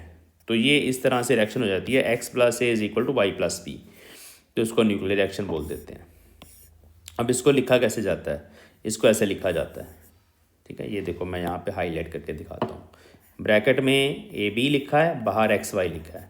तो यहाँ क्या मतलब है, ये हमारा टारगेट है, टारगेट पार्ट न्यूक्लियस, ये डॉटर है जो बाद में बना टूट के, और ए इसमें प्रोजेक्टाइल होता है जो हमने बम्बार्ड करवाया, प्रोजेक्टाइल पार्टिकल बोल दो, इंसिडेंट पार्टिकल बोल दो, यह सब लिखा हुआ है, और आउटगोइंग पार्टिकल हमारा बी होता है, यहाँ सब लिखा हुआ है, ठीक है। तो ये एक बार याद रख लेना, इस नोटेशन को समझ लेना। हाँ जी, तो अभी हम पढ़ेंगे conservation laws in nuclear reactions. So conservation laws क्या होते हैं, देखो कुछ फिजिकल लॉज हैं जो हर न्यूक्लियर रिएक्शन के अंदर सेम रहेंगे, मतलब रिएक्शन होने से पहले और रिएक्शन होने के बाद ये चीज़ें, ये फिज़िकल क्वांटिटीज़ सेम रहती हैं पूरे सिस्टम की, इसको बोलते हैं कंजर्वेशन लॉस। सबसे पहले मोमेंटम कंजर्वेशन, तो law of conservation of linear momentum एक यूनिवर्सल लॉ है, वो हर बार सेम रहेगा। इसका मतलब है कि जो आपके पास इनिशियल पार्टिकल्स हैं एक्स और बी, उनका सम ऑफ मोमेंटम, ठीक है, सम ऑफ मोमेंटा आफ्टर रिएक्शन जो पार्टिकल बचेंगे वाई और बी, उनके बराबर होगा। इन दोनों का मोमेंटा ऐड कर दो, इन दोनों का मोमेंटा ऐड कर दो, सेम होगा, ठीक है। तो ये सिंपल एक पहला लॉ है। दूसरा, नंबर ऑफ न्यूक्लियॉन्स, तो न्यूक्लियॉन्स हमेशा हर रिएक्शन में सेम रहते हैं, जैसे मैंने अभी ऊपर बताया था आपको कि यहाँ पर 4 और 14 कितने हो गए, 18, तो यहाँ पर 17 और 1 18, दोनों तरफ सेम नंबर ऑफ न्यूक्लियॉन्स हैं, ठीक है। तो ये न्यूक्लियॉन्स का लॉ है। फिर है charge, total charge of the product of particles is always equal to the charge of reactants. तो चार्ज मतलब atomic number is also same. देखो 2 + 7 9, यहाँ 8 है, 8 + 1 यहाँ 1 है, इज़ ऑल्सो 9, ठीक है। तो इस तरह से बस पढ़ लेना, आप एग्ज़ाम में लिखने आ सकते हैं और हमें लगाने भी पढ़ सकते हैं डिकेज़ में। जब हम डिके करेंगे ना, अभी आप पंजाब स्कूल एजुकेशन वाले जो बच्चे हैं उनके लिए हमें अल्फ़ा बीटा गामा डिके पढ़ने हैं, वहाँ पर ये लगाएंगे अभी, ठीक है। फिर है एनर्जी, टोटल एनर्जी किनेटिक और rest mass energy of product particles is equal total energy of reactants. तो एक किनेटिक एनर्जी होती है, एक रेस्ट मास एनर्जी भी होती है। रेस्ट मास एनर्जी होती है m0c², m0 is called rest mass of the particle, उसको c² से मल्टीप्लाई कर दो। तो ये 4 लॉज आपको याद करने हैं। फिर है Q value of the reaction. Q value होता है एनर्जी रिलीज्ड और अब्जॉर्ब्ड इन रिएक्शन। तो आप जब रिएक्शन करवाते हो तो आपको बाहर से भी एनर्जी देनी पड़ती है कुछ, है ना, सिस्टम को। अब होने के बाद जो निकले कंस्टिट्यूएंट पार्टिकल्स, उनकी कुछ किनेटिक एनर्जी होती है। तो वो जो किनेटिक एनर्जी है, अगर सबको ऐड कर दें तो हम देखते हैं कितनी एनर्जी निकली। तो जितनी हमने दी थी वो एक हो गई, और जो निकली वो दूसरी एनर्जी हो गई। दोनों को माइनस करते हैं, अगर हमारे पास कुछ पॉजिटिव वैल्यू बच जाए तो उस रिएक्शन को एक्सोथर्मिक रिएक्शन बोलते हैं। पॉजिटिव एनर्जी मतलब एनर्जी लिबरेट हुई है, और अगर नेगेटिव आंसर आ जाए तो एनर्जी अब्जॉर्ब हुई है। तो ये अमाउंट ऑफ एनर्जी होता है, इसको पढ़ लेते हैं। मैंने इतना जो आइडिया देना मैं शॉर्ट में दे रहा हूँ, क्योंकि अभी हम एग्जाम्स के लिए प्रिपेयर कर रहे हैं। डिटेल लेक्चर भी मैं डालूंगा इनके, डिटेल लेक्चर्स मैंने कुछ चैप्टर्स के डाले हैं, 2-2 घंटे के लेक्चर्स हैं। तो आने वाले दिनों में आई होप कि जो अभी नेक्स्ट हमारा सेशन होगा 25, उसमें हम जो नए बच्चे आएंगे +2 में उनके लिए डिटेल लेक्चर भी डालेंगे। चलिए, तो अमाउंट ऑफ एनर्जी रिलीज्ड और absorbed in nuclear reaction is called Q value. So this energy is equivalent to, अब किसके बराबर होता है ये बहुत इंपॉर्टेंट है, इसका फॉर्मूला मैं बता देता हूँ। Sum of rest masses of reacting particles and sum of rest masses of product particles. तो आपको ये करना है, सबके रेस्ट मासेस को ऐड करना है, रिएक्टेंट्स के भी प्रोडक्ट्स के भी, और फिर माइनस करना है। नीचे फॉर्मूला है, अभी बताता हूँ। अब इसके बारे में आपको मैंने बता दिया कि अगर क्यू वैल्यू नेगेटिव है, एंडोथर्मिक रिएक्शन मतलब एनर्जी अब्जॉर्ब हुई है। अगर क्यू वैल्यू पॉजिटिव आ गई है, ये डिफरेंस अभी हम देखेंगे, फॉर्मूला डिटेल में बताता हूँ। तो फिर अगर आंसर पॉजिटिव आ गया आपका, तो मतलब एनर्जी रिलीज़ हुई है, तो ये मेन चीज़ है। तो अब हम उसी की बात करेंगे, कैसे हमें इसको कैलकुलेट करना है। तो क्यू वैल्यू कैलकुलेट करने के लिए फॉर्मूला होता है डेल्टा एम सी स्क्वायर। यहाँ पर जो डेल्टा एम है वो मास इफेक्ट नहीं है, वो ये है डिफरेंस ऑफ मासेस। ठीक है, ये कौन से मासेस हैं, देखो एम में ए का मास है, एम एक्स एक्स का मास है, ऐसे था ना, ए प्लस एक्स किया ना आपने, तो इसका मास और इसका मास दोनों को ऐड करा। ये किस में चेंज हो रहा है, वाई और बी में, तो इसमें वाई का मास और बी का मास। तो ये हो गए हमारे प्रोडक्ट्स, ये हो गए रिएक्टेंट्स। तो प्रोडक्ट्स का मास पहले आएगा, रिएक्टेंट्स का मास बाद में आएगा। तो ये इन टर्म्स ऑफ मासेस जैसे याद रखना है। तो ये मास of products minus mass of reactants होता है। तो ये आप कर लेते हैं, यहाँ पर मैं फिर से थोड़ा अच्छे से लिख देता हूँ। ये है मास ऑफ प्रोडक्ट्स, नहीं उल्टा बोल दिया था मैंने, ये है मास ऑफ रिएक्टेंट्स, ये वाला, ये है मास ऑफ प्रोडक्ट्स। प्रोडक्ट्स मतलब जो चीज़ निकली, ठीक है, मास ऑफ प्रोडक्ट्स। तो mass of reactants minus mass of product जो होता है वो डेल्टा एम है यहाँ पे, उसको सी स्क्वायर से बस आपने मल्टीप्लाई करना है, you will get Q value. और फिर आपको चेक कर लेना है कि पॉजिटिव आ रहा है आंसर या नेगेटिव आ रहा है या क्या आ रहा है। जीरो आ रहा है तो मतलब कुछ भी नहीं हुआ, ठीक है। तो ये कुछ चीज़ें आप जो मैंने बताई हैं ऐसे एग्जाम में लिखनी होती हैं, डेफिनेशन लिखना होता है, जो मैंने अभी आपको बताया वही चीज़ें हैं, ठीक है। अब ना हम क्यू वैल्यू को इन टर्म्स ऑफ एनर्जी भी कर सकते हैं। एनर्जी के टर्म्स में थोड़ा डिफरेंट हो जाता है, उल्टा हो जाता है। इसमें हमारे पास फिर यहाँ पर एनर्जी ऑफ प्रोडक्ट्स पहले आता है, एनर्जी ऑफ प्रोडक्ट्स। क्या है energy of products, E Y plus E B minus, यहाँ ब्रैकेट लगा दूंगा तो प्लस बन जाएगा, ये है एनर्जी ऑफ रिएक्टेंट्स, ठीक है। तो ये वाला डिफरेंस आप ऐसे भी लिखाएंगे ना, Q is equal to energy of products minus energy of reactants, तब भी नंबर मिल जाएंगे। तो ये होता है हमारे पास Q वैल्यू। अगर टारगेट पार्टिकल रेस्ट पे हो, टारगेट हमारा कौन सा है यहाँ पे, X पार्टिकल, अगर टारगेट रेस्ट पे हो तो EX 0 होगा, वो मैंने यहाँ पुट कर दिया तो ये बच गया, ठीक है। तो ये दोनों फॉर्मूले Q वैल्यू के याद रखने हैं, मैं दोनों को हाईलाइट कर रहा हूँ। नोट्स आपको डिस्क्रिप्शन में मिलेंगे, अच्छे से वहाँ से इनको रिवाइज़ कर लेना, छोड़ के ना जाना। एग्ज़ाम में न्यूमेरिकल भी अगर आ गया तो जस्ट ये वैल्यूज़ आपको पुट करनी होती हैं और आपके पास आंसर आ जाता है, ठीक है। ओके, अब न्यूक्लियर फिशन मैंने जैसे आपको बता दिया, डिटेल में एक बार फिर से हम रीड कर लेते हैं ताकि एग्ज़ाम के पॉइंट ऑफ व्यू से आपकी प्रिपरेशन हो सके। So the phenomena in which heavy nucleus, एक बड़ा न्यूक्लियस जिसका A 230 से बड़ा है, स्प्लिट्स का मतलब टूट जाना, इनटू टू स्मॉलर न्यूक्लियाई, दो छोटे छोटे न्यूक्लियाई में टूट गया, of nearly comparable mass is called nuclear fission. तो ये जो छोटे न्यूक्लियाई उनका मास आसपास ही होता है, कंपेरेबल होता है। तो splitting of A bigger nuclei into smaller nuclei is called nuclear fission, ठीक है। फॉर एग्जाम्पल, ये एग्जाम्पल पक्का करके जानिए फिशन में, जो एग्जाम में फिशन पूछा जाएगा तो ये एग्जाम्पल ज़रूर लिखनी है। ये एक एग्जाम्पल है, बहुत सारे फिशन होते हैं अलग अलग तरह के। So when uranium nucleus is bombarded by slow neutrons, और ये आर्टिफिशियल वाला है, ठीक है, it gets excited and then splits into two nearly equal fragments, barium and krypton. तो ये हमारा यूरेनियम है, याद रखना 9235 फिशनेबल नहीं होता। इसको हमने न्यूट्रॉन इसके ऊपर इंसिडेंट करवाया, एक न्यूट्रॉन को ऐसे डिनोट किया जाता है, तो ये बना, ये न्यूट्रॉन अंदर चला जाएगा, नीचे 0 ऐड हुआ, ऊपर 1 ऐड हुआ, 236 बना। ये वाला न्यूक्लियस अब एक्साइटेड स्टेट में रहता है, स्टार लगाने का मतलब है कि ये हायर एनर्जी स्टेट में है। वहाँ से टूट के बेरियम और क्रिप्टॉन 56 36 एटॉमिक नंबर है, मास नंबर 141 और यहाँ पे 92 है, ठीक है, ये 92 है। तो ये हमारे पास क्रिप्टॉन है।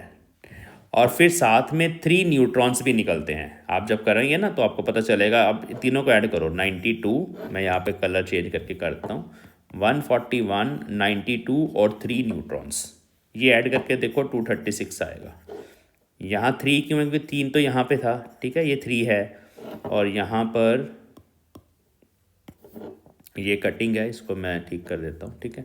तो यहाँ पर ये 3 न्यूट्रॉन्स, अब 1 ऊपर लिखा ना, 3 से मल्टीप्लाई होकर 3 बन गए, टोटल 3 न्यूट्रॉन्स हैं, 92 इसके अंदर न्यूक्लियंस हैं, 141 ये है, तो ऐड करके 236 आएगा। नीचे 92 है तो 56 + 36 इज 92। तो ये याद रखना है, यहाँ पर हमारे नंबर ऑफ न्यूक्लियंस भी मैच होने चाहिए और चार्ज भी मैच होना चाहिए। तो ये एक एग्जांपल है। ऐसे एक और एग्जांपल अगर आप याद कर पाएँ तो कर लेना, नहीं तो एक ही लिख देना। इसमें भी हमारा यूरेनियम 236 है, ये एंटीमनी और Nb में कन्वर्ट होता है। फिर ये एक और एग्जांपल है, जेनॉन और सीरीनियम कुछ ऐसे बनता है, ठीक है। तो ये एटॉमिक नंबर और मास नंबर याद करने, आप एक ही कर लो, एग्जाम्पल बहुत है। फिशन में कहता है इनर्मस, ये इंपॉर्टेंट है लाइनें, फिशन में बहुत सारी एनर्जी निकलती है due to conversion of mass of reactants into energy. तो रिएक्टेंट्स का मास, जो रिएक्ट हो रहे हैं उनका मास कुछ कम हो जाता है, एनर्जी में कन्वर्ट होता है। So consider a nucleus with mass number 240, mass number कितना 240, ब्रेक होता है into 2 fragments of mass number 120। तो अब देखो, जो हमारा 240 वाला है ना, वो बाइंडिंग एनर्जी कर्व में ऐसी थी ना कर्व, वो यहाँ पे कहीं लाई करेगा, तो उसकी एनर्जी होती है 7.6 MeV, याद रखना है। 240 वाले की एनर्जी 7.6 MeV के आसपास, और 120 वाले जो हैं हमारे, वो इस बाइंडिंग एनर्जी कर्व में जो अभी हमने बनाई थी वो यहाँ पे कहीं लाई करते थे। 120 वाले, उनकी एनर्जी होती है 8.5 MeV के आसपास। तो अब अगर मैं दोनों को माइनस कर दूं तो 0.9 MeV binding energy per nucleon हमें गेन में मिल रही है। Total gain in binding energy 240 nucleons हैं, 240 से मल्टीप्लाई करो 216 MeV। तो ये हमारे पास अगर 240 न्यूक्लियन होते तो इतनी एनर्जी होती, लेकिन हमारे पास कितने हैं? हमारे पास 235 हैं। तो यूरेनियम के केस में हमारे पास 200 MeV एनर्जी निकली, ठीक है। सो this energy appears in the form of kinetic energy. अब वो जो एनर्जी है वो कहाँ जाती है? फिर वो किनेटिक एनर्जी की फॉर्म में हमें मिलती है पार्टिकल्स की, प्रोडक्ट पार्टिकल्स की। अब 1 किलो यूरेनियम 10 की पावर 14 जूल इतनी सारी एनर्जी प्रोड्यूस कर सकता है। अब ये जो रिएक्शन होती है ना, ये चेन रिएक्शन है। आपने ये देखा, चेन रिएक्शन का मतलब जो अपने आप चलती रहती है। कैसे? देखो, 3 न्यूट्रॉन्स निकले थे इसके अंदर से, और यहाँ पर भी हमने 1 न्यूट्रॉन यूज़ किया था जो यूरेनियम को पहले 236 में कन्वर्ट कर रहा था। तो ये 3 न्यूट्रॉन्स भी तो आगे करेंगे ना कन्वर्जन कुछ ना कुछ। तो ये यूरेनियम भी उसी के अंदर है। मान लो एक वॉल्यूम है जिसमें यूरेनियम है हमारा, और यहाँ से हम न्यूट्रॉन्स इंसिडेंट कर रहे हैं। अब ये यूरेनियम टूट के बेरियम और क्रिप्टॉन तो बन गया, एसिड बन गया, लेकिन साथ में 3 न्यूट्रॉन भी निकले। अब वो जो 3 न्यूट्रॉन्स हैं वो इस मटेरियल के अंदर ही तो पड़े हुए हैं, उनकी भी कुछ किनेटिक एनर्जी होगी, और वो इसी यूरेनियम के साथ फर्दर फिशन करवाएंगे, और फिर और करवाएंगे, फिर और करवाएंगे। ये होती है चेन रिएक्शन, अपने आप होती रहती है। तो इसको कंट्रोल करना पड़ता है, तो उसके बारे में अब थोड़ी डिस्कशन करेंगे हम। तो this is called nuclear chain reaction, जो मैंने अभी आपको बताया। सो nuclear fission is a chain reaction in which it produces the same particles which initiate it, that is neutron.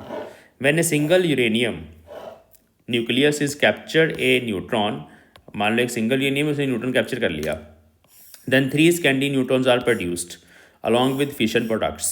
These 3 neutrons can further cause the fission, फिर से fission करेंगे, of more uranium nuclei and produce more neutrons and so on. In this way the number of fissions get increase at a fast rate. Thus a chain reaction is set up. The diagram shows the form of chain reaction. तो ये diagram आपने बनाना है। तो ये एक neutron है, इस पे ये एक यूरेनियम है, इस पे एक न्यूट्रॉन ऐसे आया, टकराया, टकरा के बेरियम निकला और क्रिप्टॉन निकला, साथ में 3 न्यूट्रॉन निकले। ये उसी मटेरियल के अंदर और यूरेनियम पड़े हुए हैं मेरे पास, जिनसे वो न्यूट्रॉन जाके टकरा रहे हैं, ठीक है, ऐसे, और फर्दर और न्यूट्रॉन बना रहे हैं। तो ये डायग्राम बना देना। So chain reaction can be classified into 2 categories. एक होती है कंट्रोल्ड चेन रिएक्शन, एक होती है अनकंट्रोल्ड। तो पहले अनकंट्रोल्ड लिखी हुई है। अनकंट्रोल्ड में क्या होता है कि फिशन बढ़ता ही जाता है, बढ़ता ही जाता है। तो in this case reaction can't be control, it accelerates with a very fast rate and nucleus material explodes. Explosion हो जाता है वहाँ पे न्यूक्लियर रिएक्टर के अंदर, है ना। तो ये ब्रेक हो जाता है, explodes by liberating huge amount of energy for an uncontrolled chain reaction the mass of fissionable material is greater than the certain critical mass. तो एक कॉन्सेप्ट होता है क्रिटिकल मास का, अगर उससे ज़्यादा न्यूक्लियर फ्यूल का मास आप ले लो तो फिर अनकंट्रोल्ड रिएक्शन हो जाती है। क्रिटिकल मास भी बताएंगे अभी। कंट्रोल्ड रिएक्शन क्या कौन सी होती है? ऐसी चेन रिएक्शन जिसको हम कंट्रोल कर लें। कैसे करेंगे? With the help of absorption of a suitable number of neutrons. अब तीन तीन निकल रहे हैं, हमें तीन नहीं चाहिए, हमें एक एक चाहिए, तो हम दो दो न्यूट्रॉन्स को अब्जॉर्ब कर लेंगे किसी तरीके से। सो तब हमारी रिएक्शन कंट्रोल हो जाएगी। To maintain this reaction further only 1 out of 3 neutrons remains available to interact with uranium. कैसे करते हैं? न्यूट्रॉन्स को ना स्लो भी करना पड़ता है। तो मॉडरेटर स्लो डाउन, ऐसे क्वेश्चन आ सकता है, what is the role of moderator in nuclear chain reaction? So moderator slows down the fast moving neutrons to thermal energies. अब वो जो 3 न्यूट्रॉन निकल रहे हैं ना वो फास्ट है, उसको पहले हम कम करेंगे एनर्जी, लेकिन जब एनर्जी कम करेंगे सबकी कम होगी, तो कम एनर्जी वाले न्यूट्रॉन चाहिए होते हैं हमें यूरेनियम बनाने के लिए, तो हम पहले इनको स्लो डाउन करते हैं। सो कॉमनली यूज मॉडरेटर कौन से होते हैं? हैवी वाटर ले लो आप, वाटर के अंदर प्रोटॉन्स होते हैं, न्यूट्रॉन्स प्रोटॉन्स के साथ टकराते हैं, उनकी एनर्जी कम हो जाती है। वाटर है, ग्रेफाइट है, ब्रिलियम एग्जाम्पल दे देना। Thermal neutrons are more efficient. अब थर्मल न्यूट्रॉन क्यों चाहिए? क्योंकि ये ज़्यादा एफिशिएंट होते हैं फिशन करवाने के लिए। सो याद रखना मॉडरेटर का काम क्या है, यहाँ लिख देते हैं, टू स्लो डाउन न्यूट्रॉन्स, ठीक है, to get thermal neutron. Thermal मतलब रूम टेम्परेचर पे जिनकी एनर्जी रूम टेम्परेचर के बराबर हो, तो वो हमें चाहिए होते हैं, ठीक है, याद रखना। चलो, action of moderator. So moderator generally contain large number of hydrogen nuclei. मैंने बताया अभी प्रोटॉन होते हैं, neutrons and protons have same mass उनका आसपास है, वो टकराते हैं, इलास्टिक कोलिजन होते हैं, उन अपनी एनर्जी प्रोटॉन्स को ट्रांसफ़र कर देते हैं और खुद स्लो डाउन हो जाते हैं, बस यही लिखा हुआ है। मल्टीप्लिकेशन फैक्टर, अब ये के वो फैक्टर है जो हमें बताता है कि रिएक्शन कंट्रोल होगी या अनकंट्रोल्ड होगी, ठीक है। तो ध्यान रखना, के अगर ग्रेटर देन 1 है चेन रिएक्शन बढ़ेगी, इक्वल टू 1 है तो स्टेडी रहेगी, सेम रहेगी, कम ज़्यादा नहीं होगी, लेस देन 1 है तो डाई आउट हो जाएगी। तो के है क्या? के न्यूट्रॉन्स के नंबर्स की रेशो ही है। कौन से न्यूट्रॉन्स? मान लो एक बार न्यूक्लियर रिएक्शन हुई, उसको हम बोलते हैं 1 जनरेशन। तो हमने number of neutron present at the beginning of 1 generation, तो एक बार जैसे फिशन कराया कितने न्यूट्रॉन्स अभी प्रेजेंट है, divided by number of neutrons present at the beginning of previous generation, उससे पिछली बार कितने थे। तो एक बार रिएक्शन करवाई, कुछ नंबर है, फिर अगली बार करवाई, कुछ नंबर है, उनकी रेशो, ठीक है, नंबर ऑफ न्यूट्रॉन्स। तो ये बराबर, अगर आपने स्टडी रखना है रिएक्शन को तो सेम नंबर ऑफ न्यूट्रॉन्स होने चाहिए, बाकियों को आपको अब्जॉर्ब करना पड़ेगा। तो अब्जॉर्ब करने के लिए हमारे पास कंट्रोल्ड रोड्स होती हैं, कैडमियम की बनी होती हैं, वो न्यूक्लियर रिएक्टर के अंदर ही लगी होती हैं।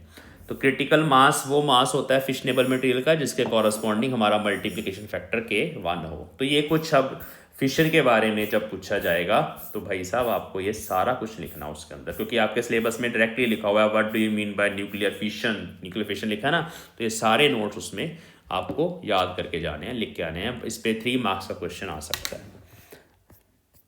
चलिए फ्यूज़न के बारे में भी पढ़ लेते हैं थोड़ा सा।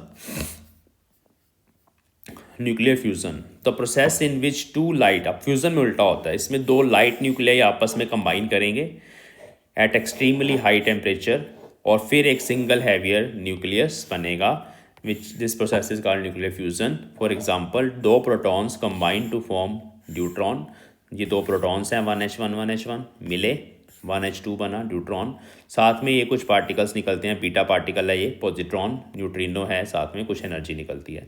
तो ये आप रिएक्शन याद करेंगे न्यूक्लियर फ्यूज़न के लिए। इसमें 2 छोटे छोटे मिल के एक बड़ा बना है ना, तो देखो 2 आ गया, तो यहाँ 1 1 था तो डबल हो गया, ये बड़ा बन गया। तो सिमिलरली 2 ड्यूट्रॉन भी आपस में मिल सकते हैं और हीलियम बना सकते हैं, साथ में न्यूट्रॉन निकलेगा। 2 ड्यूट्रॉन मिलके ट्रिटियम और प्रोटॉन भी बना सकते हैं। तो ये अलग अलग रिएक्शंस जो होती हैं ना, इनकी प्रोबेबिलिटीज़ होती हैं, तो ये बाय नेचर रैंडम प्रोसेसेस हैं सारी।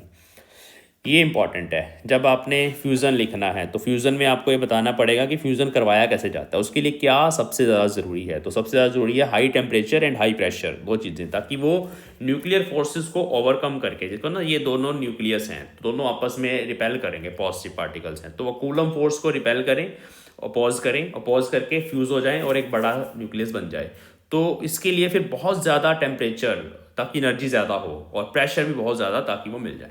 तो ये है, इसमें पढ़ लेना।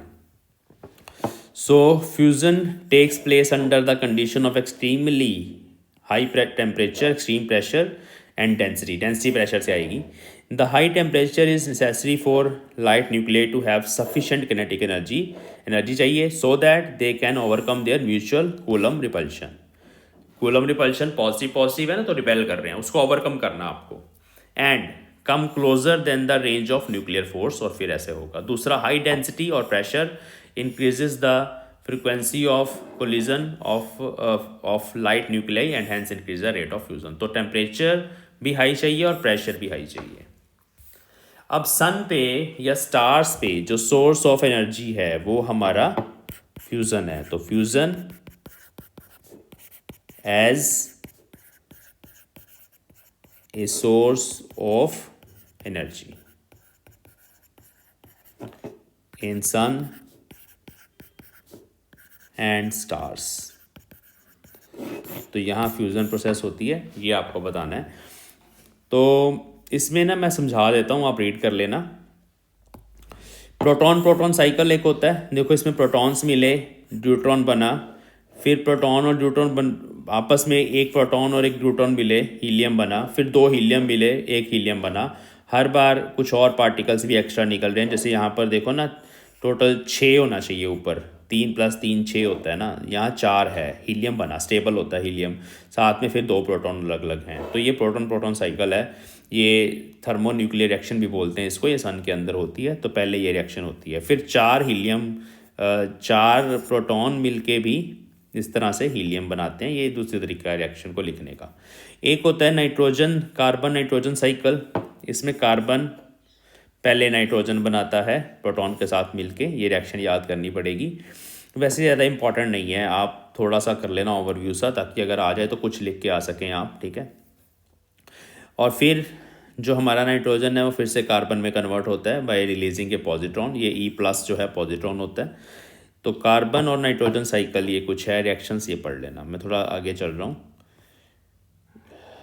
तो कंट्रोल्ड थर्मोन्यूक्लियर रिएक्शंस में भी, यहाँ पर भी कंट्रोल्ड रिएक्शन हमारे पास चाहिए होती हैं। So if the energy release in the thermonuclear reaction is controlled in such a manner that a limited amount of energy is produced continuously, it can be used for generating electric power। तो electric power कैसे fusion से generate होता है, इसमें ये लिखा गया है। तो कंट्रोल्ड रिएक्शन चाहिए, ज़्यादा एनर्जी एक ही बार में ना प्रोड्यूस हो जाए। The easiest thermonuclear reaction can be carried on earth in the fusion of deuterons. तो वहाँ पर अर्थ पर अगर इलेक्ट्रिसिटी प्रोड्यूस करनी है तो ड्यूट्रॉन का फ्यूज़न करवाया जाता है। Fusion of deuteron with the triton also. तो DT रिएक्शन और DD रिएक्शन याद रखना। The energy produced by the reaction is pollution free. तो पोल्यूशन फ्री एनर्जी के लिए कौन सा ऑप्शन है, nuclear fusion. And there is the fuel deuterium is available in plenty in the sea water. तो sea water से हम deuterium निकाल सकते हैं। ये कुछ रिएक्शंस याद रखनी है। फिर however it is very difficult to set up sustained controlled source of energy. This is because fusion require high temperature, बहुत हाई टेम्परेचर, 10⁶ से 10⁷। This temperature is attained by causing explosion through fission process. पहले fission करवाएंगे, explosion होगा। Moreover no solid container can withstand such high temperature. तो अभी आजकल ना fusion के ऊपर टोकामाक एक है जहाँ पर ये प्रोजेक्ट चल रहा है। टोकामाक डिवाइस का नाम है, मशीन का नाम है। वहाँ पर फ्यूज़न करवाया जा रहा है with the help of lasers, ठीक है। थोड़ा आपकी नॉलेज के लिए एक ये क्वेश्चन, सारे पॉइंट्स पढ़ने हैं। Difference between fission and fusion, ये PSEB बोर्ड में डायरेक्टली पूछा जा सकता है। तो ये पॉइंट आप नोट्स में से रीड कर लेना। जो चीज़ें ऊपर बताई हैं वही हैं सारी, बट एक बार रीड करना। चलिए, तो अभी हमारा जो CBSE के लिए सिलेबस है वो सारा फिनिश हो चुका है। तो अभी 1 घंटे के आसपास वीडियो बनी है। अब अगले 10-15 मिनट में हम जो पंजाब स्कूल एजुकेशन बोर्ड के स्टूडेंट्स हैं उनके लिए रेडियो एक्टिव डिके लॉ और रेडियो एक्टिविटी में जो अल्फ़ा बीटा गामा है उनके डिकेज़ कैसे होते हैं, ये 10-15 मिनट में अभी हम ये टॉपिक्स भी कवर कर लेते हैं और वो ये बच्चे करके जाएंगे। रेडियो एक्टिव डिके लॉ की डेरिवेशन डायरेक्टली आती है, और बीटा डिके, अल्फ़ा डिके और गामा डिके इसमें प्रॉपर्टीज़ पूछी जाती हैं इन रेज की, जो शॉर्ट आंसर टाइप क्वेश्चन में कोई क्वेश्चन बन सकता है। तो हम फटाफट रिवाइज कर लेते हैं। ये मेरे साथ साथ सारी प्रॉपर्टीज़ रीड करिए और फटाफट मैं समझा भी दूंगा तो याद रहेंगी। तो प्रॉपर्टीज़ ऑफ अल्फा रेज या अल्फा पार्टिकल्स बोल सकते हैं। हीलियम का न्यूक्लियस, तो पॉजिटिव चार्ज होता है, हीलियम न्यूक्लियस सबसे पहले बता दिया। अब चार्ज पॉजिटिव है तो they will be deflected, deflect मतलब अपने पास से डेविएट हो जाएंगे अगर आप उनको इलेक्ट्रिक या मैग्नेटिक फील्ड में लेके जाओगे। ये हमने पढ़ा है, चार्ज पार्टिकल है तो फोर्स लगेगी। So they are charge particle having positive charge. They have low penetrating power, penetrating power होती है कि अगर किसी मटेरियल में जाएं तो कितनी दूर जाके रुक जाएंगे। जैसे अल्फा पार्टिकल आपके कपड़ों के अंदर ही नहीं जा सकता, वहीं पे स्टॉप हो जाता है, ज़्यादा मतलब उसकी ज़्यादा पेनिट्रेटिंग पावर नहीं होती, तो उनकी लो पेनिट्रेटिंग पावर होती है। जैसे एल्यूमिनियम फॉयल अगर आप ले लो तो 0.1 सेंटीमीटर थिकनेस, 1 मिलीमीटर थिकनेस का अगर आप एल्यूमिनियम फॉयल ले लो तो वो उनको रोक देगा अल्फा पार्टिकल्स को। There velocity is of order of 1/10 of velocity of light, तो उनकी वेलोसिटी सी का 1/10 होती है, मतलब कम वेलोसिटी जो है वो सी के कंपेरेबल नहीं होती, कम होती है।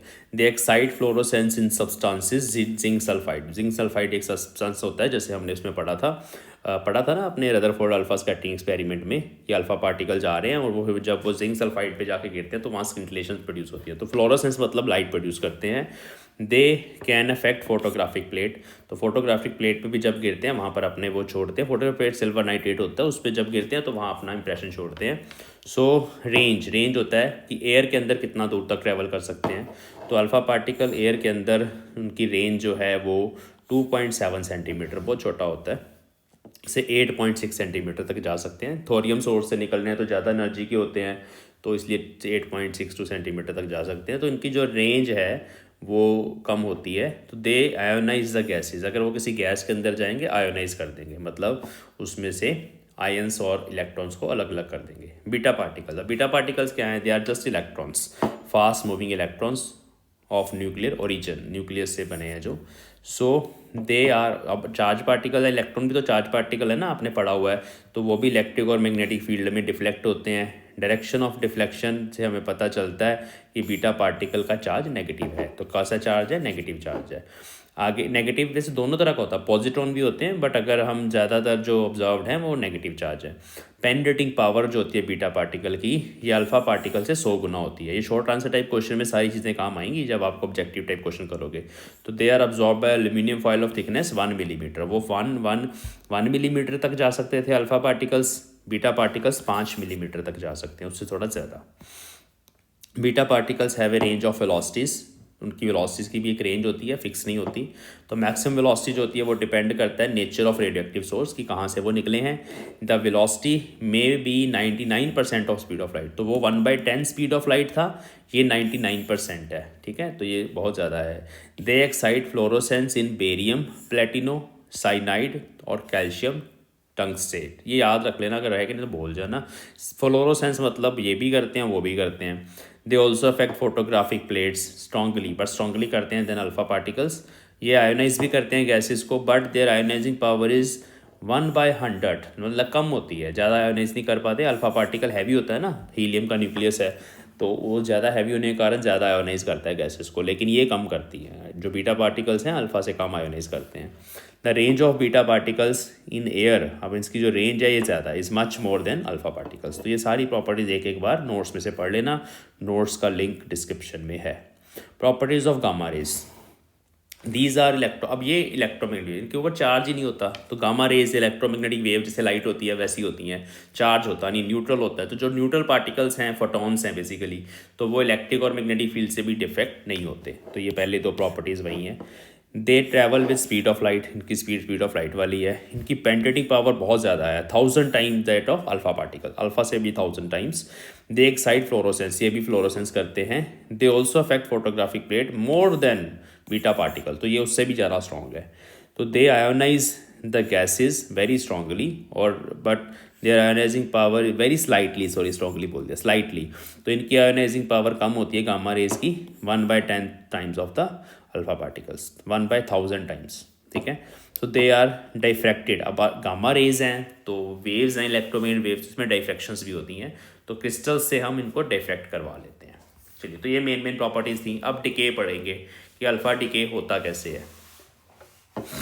अल्फ़ा डिके में ना बस आपको एक रिएक्शन याद रखनी है जो मैं अभी आपको समझा रहा हूँ। कोई भी पेरेंट एलिमेंट है वो अपने आप चेंज हो जाएगा अल्फा डिके में, वाई में, एक्स वाई में चेंज हो गया, लेकिन साथ में उसने एक हीलियम का न्यूक्लियस निकाला। अब हीलियम के न्यूक्लियस में यहाँ पर 2 लिखा हुआ है, यहाँ पे 4, तो जो यहाँ पे ए था उसमें A-4 बनेगा, तभी तो ऐड करके ए बनेगा ना वापस। तो ये वही जो मैं आपको कंजर्वेशन लॉस में बताया था।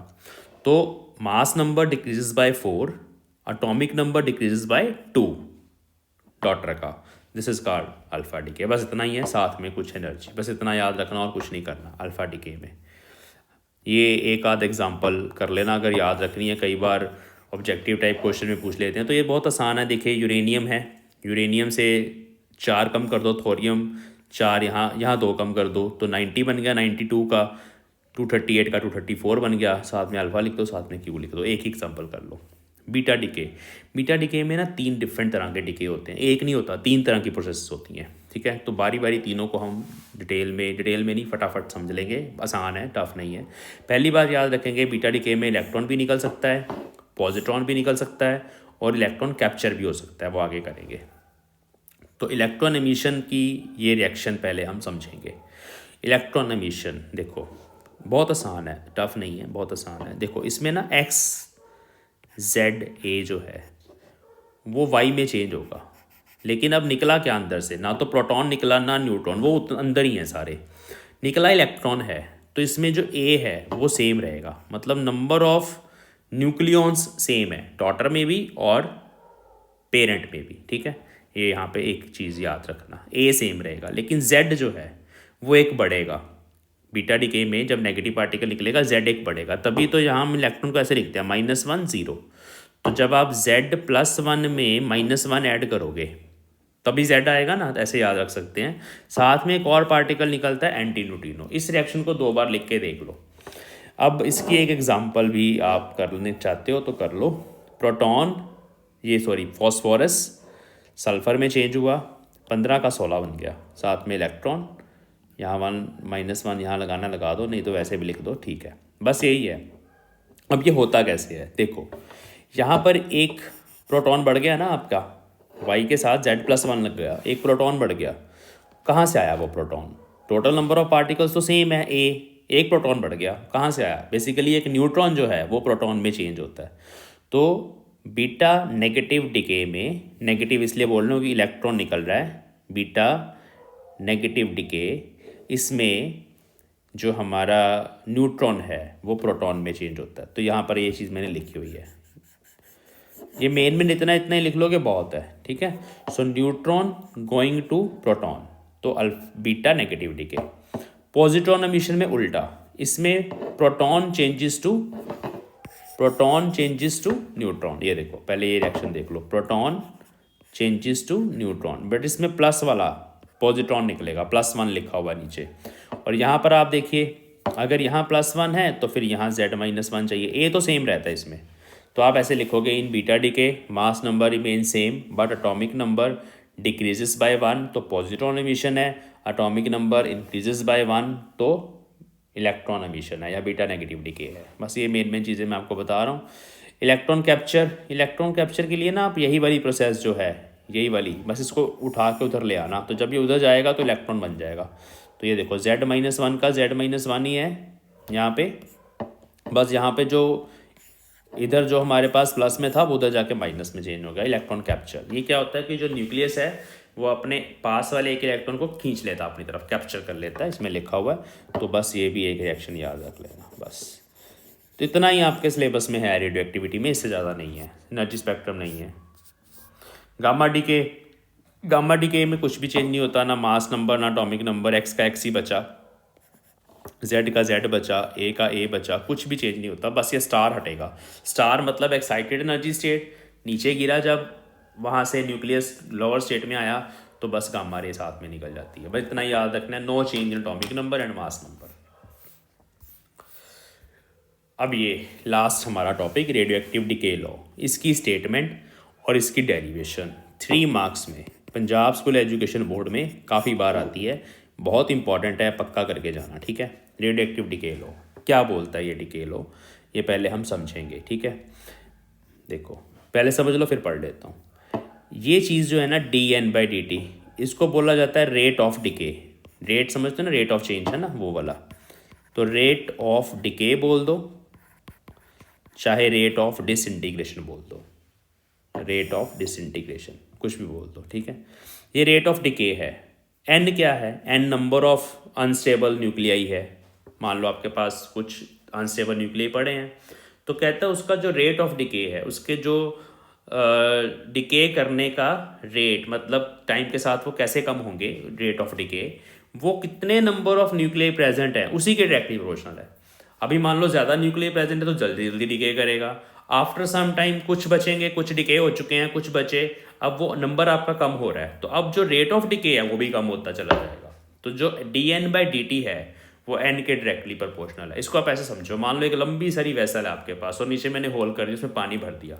अब वो जो rate of flow of water है, पानी यहाँ से बाहर निकल रहा होल से, तो वो जो पानी कितनी तेज़ी से बाहर आएगा वो डिपेंड करेगा कितना पानी अंदर प्रेजेंट है। अगर पानी कम होता चला जाएगा, उधर भी जो डिके है वो कम होता चला जाएगा।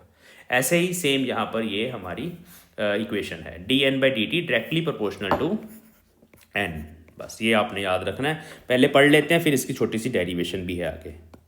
So it states that, this law states that at any instant the rate of disintegration at any instant is directly proportional to the number of atoms present in the sample at that instant। यहाँ unstable atoms लिख देते हैं हम, जो भी unstable है। let n not, अब हमने मान लिया कि हमारे पास initial number of n naught, number of radio active nuclei हमारे पास हैं initially at time t is equal to 0 पर, और n जो है हमारे पास number of radio active nuclei present हैं एट टाइम t पर। इनिशियली n नॉट थे, बाद में n बच गए, तो आप सीधा लिख देना फिर dN/dt directly proportional to n। यहाँ पे constant of proportionality minus lambda लगाते हैं। Lambda is called decay constant. ये डिके कांस्टेंट की डेफिनेशन भी अगर आपको पूछी जाए तो इसको डिसइंटीग्रेशन कांस्टेंट भी बोलते हैं। तो ये आपकी मेन इक्वेशन है रेडियोएक्टिव डिके लॉ की। अब इसको सॉल्व करना है, तो हमने क्या करना है, n को इधर ले आना है, dt को उधर ले जाना है, तो ये बनेगी इक्वेशन, ठीक है। n हमारा नीचे चला गया, dt हमारा ऊपर चला गया, तो ये इक्वेशन बन जाएगी dN/n is equal to minus lambda dt। इसको हम दोनों तरफ इंटीग्रेट करेंगे, लैम्डा कांस्टेंट है बाहर आ गया। dN/n कल इंटीग्रेशन का फॉर्मूला क्या होता है, log n, आपने ये पढ़ा होगा मैथ्स में। Integration of 1/x dx is natural log x, तो ये नेचुरल log n बन गया यहाँ पे।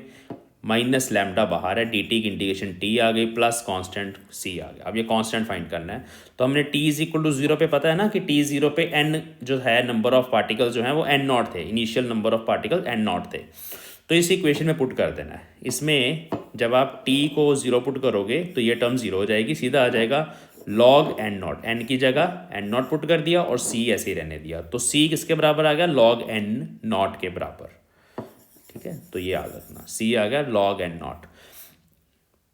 तो हम इस c को वापस से इस इक्वेशन में पुट कर देंगे। तो इक्वेशन क्या थी, इक्वेशन ये है आपके पास, ठीक है, ये इक्वेशन है, इसको फालतू चीज़ें रब कर देते हैं। तो ये जो हमारी इक्वेशन है, देखो ध्यान से देखो, इसमें c क्या आया, c आया मेरे पास ये वाला, इस c को मैंने यहाँ पे पुट कर दिया, ठीक है। तो ये बन गई इक्वेशन, सेम वही इक्वेशन है ऊपर वाली, बस c की जगह log e n not put करना है। अब आप इस टर्म को उधर ले जाएंगे, ठीक है, ये ऐसे बन जाएगा। फिर आप log को कॉमन लेंगे तो डिवाइड हो जाते हैं, आप सिंपल मैथ्स आपको पता है। n/n नॉट जो है उसमें n नॉट उधर ले जाओ तो ये एक इक्वेशन बनेगी। ये डेरिवेशन है रेडियोएक्टिव डिके लॉ की, ये बहुत इंपॉर्टेंट है, एग्जाम में करके जानी है, ठीक है। फिर है डिके कांस्टेंट की डेफिनेशन, ये क्या होती है, कहता है इस इक्वेशन के अंदर, ये जो आपकी इक्वेशन है इसमें लैम्डा को 1/t पुट कर दो, ठीक है। तो जब हम लैम्डा को 1/t पुट करेंगे टी कट जाएगा, एंड n जो है वो n नॉट बाई ई आ जाएगा। n नॉट बाई ई क्या होता है, 0.368 ऑफ n नॉट, 1/e की वैल्यू होती है ये, ठीक है। तो लैम्डा क्या है, lambda is reciprocal of that time, ये 1/t है ना, तो रेसिप्रोकल ऑफ टाइम हो गया। सो lambda is reciprocal of that time interval during which the number of nuclei in radioactive sample becomes, कितने बच गए, 1/e times of its initial value. तो जब आपने लैम्डा को 1/t इसमें पुट करा, यहाँ देखो 1/t पुट करोगे टी कटेगा, तो ये आ जाएगा, है ना। तो आपके पास n कितना आ गया, n नॉट बाई ई। तो ये डेफिनेशन है। सो ये क्या बताता है, it gives probability per unit time for the nucleus of radioactive substance to decay as a unit is second inverse. तो यूनिट भी याद रखना, ये शॉर्ट आंसर टाइप क्वेश्चन पूछ सकते हैं। डिके कांस्टेंट का ऐसे यूनिट क्या है, तो it is second inverse. Decay curves, जब आप डिके कांस्टेंट करो तो आपको एक ग्राफ भी बनाना है। इस ग्राफ में यहाँ पर आपको एन नॉट लिखना है, लिखा नहीं हुआ, लिख देते हैं हम। यहाँ जहाँ कट कर रहे हैं वहाँ एन नॉट है, फिर एन नॉट बाई 2 आया, ये टी हाफ है, हाफ लाइफ पीरियड अभी डिफाइन करेंगे। फिर आपने बस ऐसा ग्राफ बनाना है, ये एक्सपोनेंशियल डिके का ग्राफ है, इसको अच्छे से बना देना है। अब हाफ लाइफ डिफाइन करते हैं। अब हमने समझा कि हमारे पास मान लो सैंपल के अंदर ये कुछ N naught number of particles हैं ऐसे, और ये धीरे धीरे डिक्रीज हो रहे हैं, है ना। अब मान लो इसमें एन नॉट पार्टिकल्स हैं इनिशियली, और आफ्टर सम टाइम ये आधे रह गए, मतलब एन नॉट जो है वो कितना बन गया, एन नॉट बाई 2 बन गया, ठीक है। कितने टाइम में ऐसा होगा, उस टाइम को बोला जाता है हाफ लाइफ। मतलब जितने टाइम के बाद आधे पार्टिकल्स डिके कर जाएं, आधे बच जाएं, उसको बोलते हैं हाफ लाइफ पीरियड। तो ये सिंपल सी डेफिनेशन याद करनी है। The half life of any radioactive substance is that interval in which number of undecayed या अनस्टेबल बोल सकते हैं radioactive atoms reduces to 1/2 of its original number. बस यही है। तो ये टी हाफ से डिनोट करते हैं इसको। This is also important, relation between half life and decay constant. तो बहुत आसान है, मैंने जैसे अभी आपको बताया। अब इसमें आपको स्मॉल टी को टी हाफ, ये एक सिंबल है, टी के पैर में आधा लिखा हुआ है ना, सिंबल है एक। हमने स्मॉल टी को ये पुट करना है टी हाफ, और एन की जगह क्या पुट करना है, एन नॉट बाई 2। अब कितने बचे हमारे पास, एन नॉट बाई 2। तो एन नॉट से एन नॉट कट जाएगा, हाफ बचेगा यहाँ पे, इधर ये बचा। इसका रेसिप्रोकल करेंगे, ऊपर जाएगा 2 की पावर -1, माइनस से माइनस कटा, 2 बचा।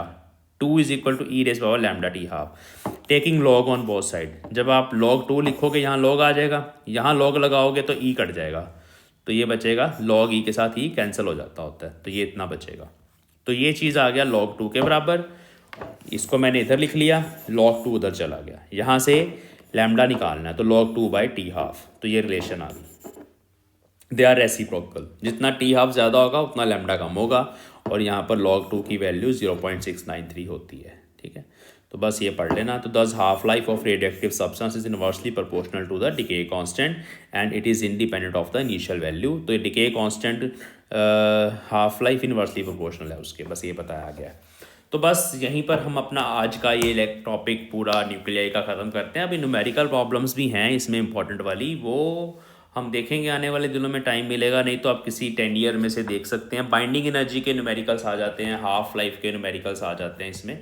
और एक और चीज़ करते हैं, अभी जो हमने क्वेश्चंस बोले थे ना ऊपर कि ये इंपॉर्टेंट क्वेश्चन है, वो देख लेते हैं क्या क्या इसमें आया हुआ है हमारे पास। ठीक है, सबसे पहला ही क्वेश्चन है हमारे पास, what is difference of nuclear fusion and fission. अभी मैंने बताया, नोट्स में लिखा हुआ है, याद कर लो। Show that density of nucleus independent of mass number. बताया था ना, density is constant, mass number पे डिपेंड नहीं करती, वो वाला पार्ट प्रूव कर दो। उसमें पहले साइज भी निकालना, r is equal to R naught A raise to power 1/3, ये निकाल के फिर आप वो डेंसिटी वाला फॉर्मूला मास बाय वॉल्यूम लिखेंगे, वहाँ पुट करके वैल्यूज़ 4/3 पाई आर क्यूब वहाँ से हो जाएगा, करा हुआ है हमने। So what is the ratio of orbits corresponding to first excited state and ground state of hydrogen atom. Hydrogen atom की हमने रेडियस ऑफ ऑर्बिट RN निकाला था कल के लेक्चर में, उसमें आपने वो फॉर्मूला लेना है, और वहाँ पर उसने बोला है कि फर्स्ट एक्साइटेड स्टेट में और ग्राउंड स्टेट में जो रेडियस है उनकी रेशो बताइए। तो मैं आपको बता देता हूँ कि RN is directly proportional to n²। ये हमने कल करा था, फॉर्मूला भी पूरा आपको नोट्स में मिल जाएगा। तो आपने पहले R1 directly proportional to first ground state के लिए n1 होता है तो 1 का square, R2 first excited state के लिए n2 होता है तो 2 का स्क्वायर, तो 1/4 R1 ratio R2 will be equal to 1/4, 1/4। तो ये आंसर आ जाएगा इसका। तो what are the drawbacks of Rutherford atomic model, ये कल करा है, अच्छे से करके जाना। डिफ्रेंशिएट, आइसोटॉप, आइसोबार सभी बताया, आइसोबार, आइसोटॉन ये सब मैंने बता दिया। Write two application of gamma rays, gamma rays बताया ना, एप्लीकेशन नहीं बताई हमने, है ना। तो गामा रेज की जो एप्लीकेशंस हैं एक तो ये यूज़ होती हैं हमारे पास न्यूक्लियर रिएक्शंस करवाने में, गामा रेज, ठीक है। फिर ये क्रिस्टल्स की स्ट्रक्चर को भी स्टडी करने में यूज़ होती हैं गामा रेज। ये मैंने अभी आपको दो बता दिया, आप लिख लेना। What is difference between electron and beta particle? तो इलेक्ट्रॉन और बीटा पार्टिकल वैसे एक ही है, बट इलेक्ट्रॉन बोलते हैं जब न्यूक्लियस के बाहर घूम रहा है, बीटा पार्टिकल तब निकलता है जब न्यूट्रॉन प्रोटॉन में चेंज होता है, इतना बता देना। सो चार्ज सेम है दोनों का, मास सेम है, बट उसका जो ओरिजिन है बीटा पार्टिकल का वो न्यूक्लियस के अंदर से है। Explain the source of energy of stars, nuclear fusion. या न्यूक्लियर फ्यूज़न जो मैंने यहाँ पे आपको बताया सारा, वो आपने नोट से पढ़ के अच्छे से डिटेल में लिखना है। 3 मार्क्स में define binding energy. How does binding energy per nuclear vary with mass number, significance, stability. तो बाइंडिंग एनर्जी कर्व इसमें सारा आएगा। वेरी पूछा है ना, how vary with mass number, यहाँ ए था, यहाँ बाइंडिंग एनर्जी पर न्यूक्लियन था, तो ये वाला ग्राफ आपको जो मैंने पीछे बनाया वो डिटेल में बनाना है, ठीक है। What is radio activity, state radio decay law, show that exponential nature. Exponential nature जो अभी हमने रिलेशन ड्राइव करी, ये वाली, वो आपको करनी है, और रेडियो डिके लॉ को स्टडी करना है। रेडियो एक्टिविटी क्या है, जहाँ मैंने आर्टिफिशियल रेडियो एक्टिविटी लिखा है, या रेडियो एक्टिविटी वैसे बता रहा, डिसइंटीग्रेट करते हैं न्यूक्लियाई तो अल्फा बीटा गामा निकलता है। एक है ना डेफिनेशन छोटी सी लिखी हुई मैंने, वो लिख देना। Show that Bohr radius is directly proportional to square of principal quantum number. ये अभी मैं बता रहा हूँ, r n directly proportional to n square. इसका फॉर्मूला हमने ड्राइव करा था कल बोहर मॉडल में, वो ही आपको शो करना है। बोहर के पोस्टुलेट्स लिखो, और बस पोस्टुलेट्स ही लिखने के लिए बोला है, तो वही लिखने हैं। By using Bohr model drive expression for energy, तो हमने कल एनर्जी का एक्सप्रेशन भी निकाला ई एन का, वो सारा ड्राइव करना है। State and explain binding energy curve, फिर से वही बाइंडिंग एनर्जी कर्व की वेरिएशन आ गई यहाँ पर। What are nuclear forces, their properties, अभी हमने करा। Find expression for wave number, हाँ ये जो जब इलेक्ट्रॉन ऊपर से नीचे जंप करता है, nu bar 1/λ is equal to Rydberg constant 1/nf² -1/ni। ये फॉर्मूला हमने कल स्टडी करा था, कल ड्राइव करा था बोहर मॉडल ऑफ एटम के बाद, जहाँ हमने स्पेक्ट्रल सीरीज पढ़ी थी, वहाँ इसकी डेरिवेशन भी मैंने करवाई थी। ये वो करना है, ठीक है। आप लेक्चर में दोबारा जाके देख लो, नोट्स में आपको मिल जाएगा।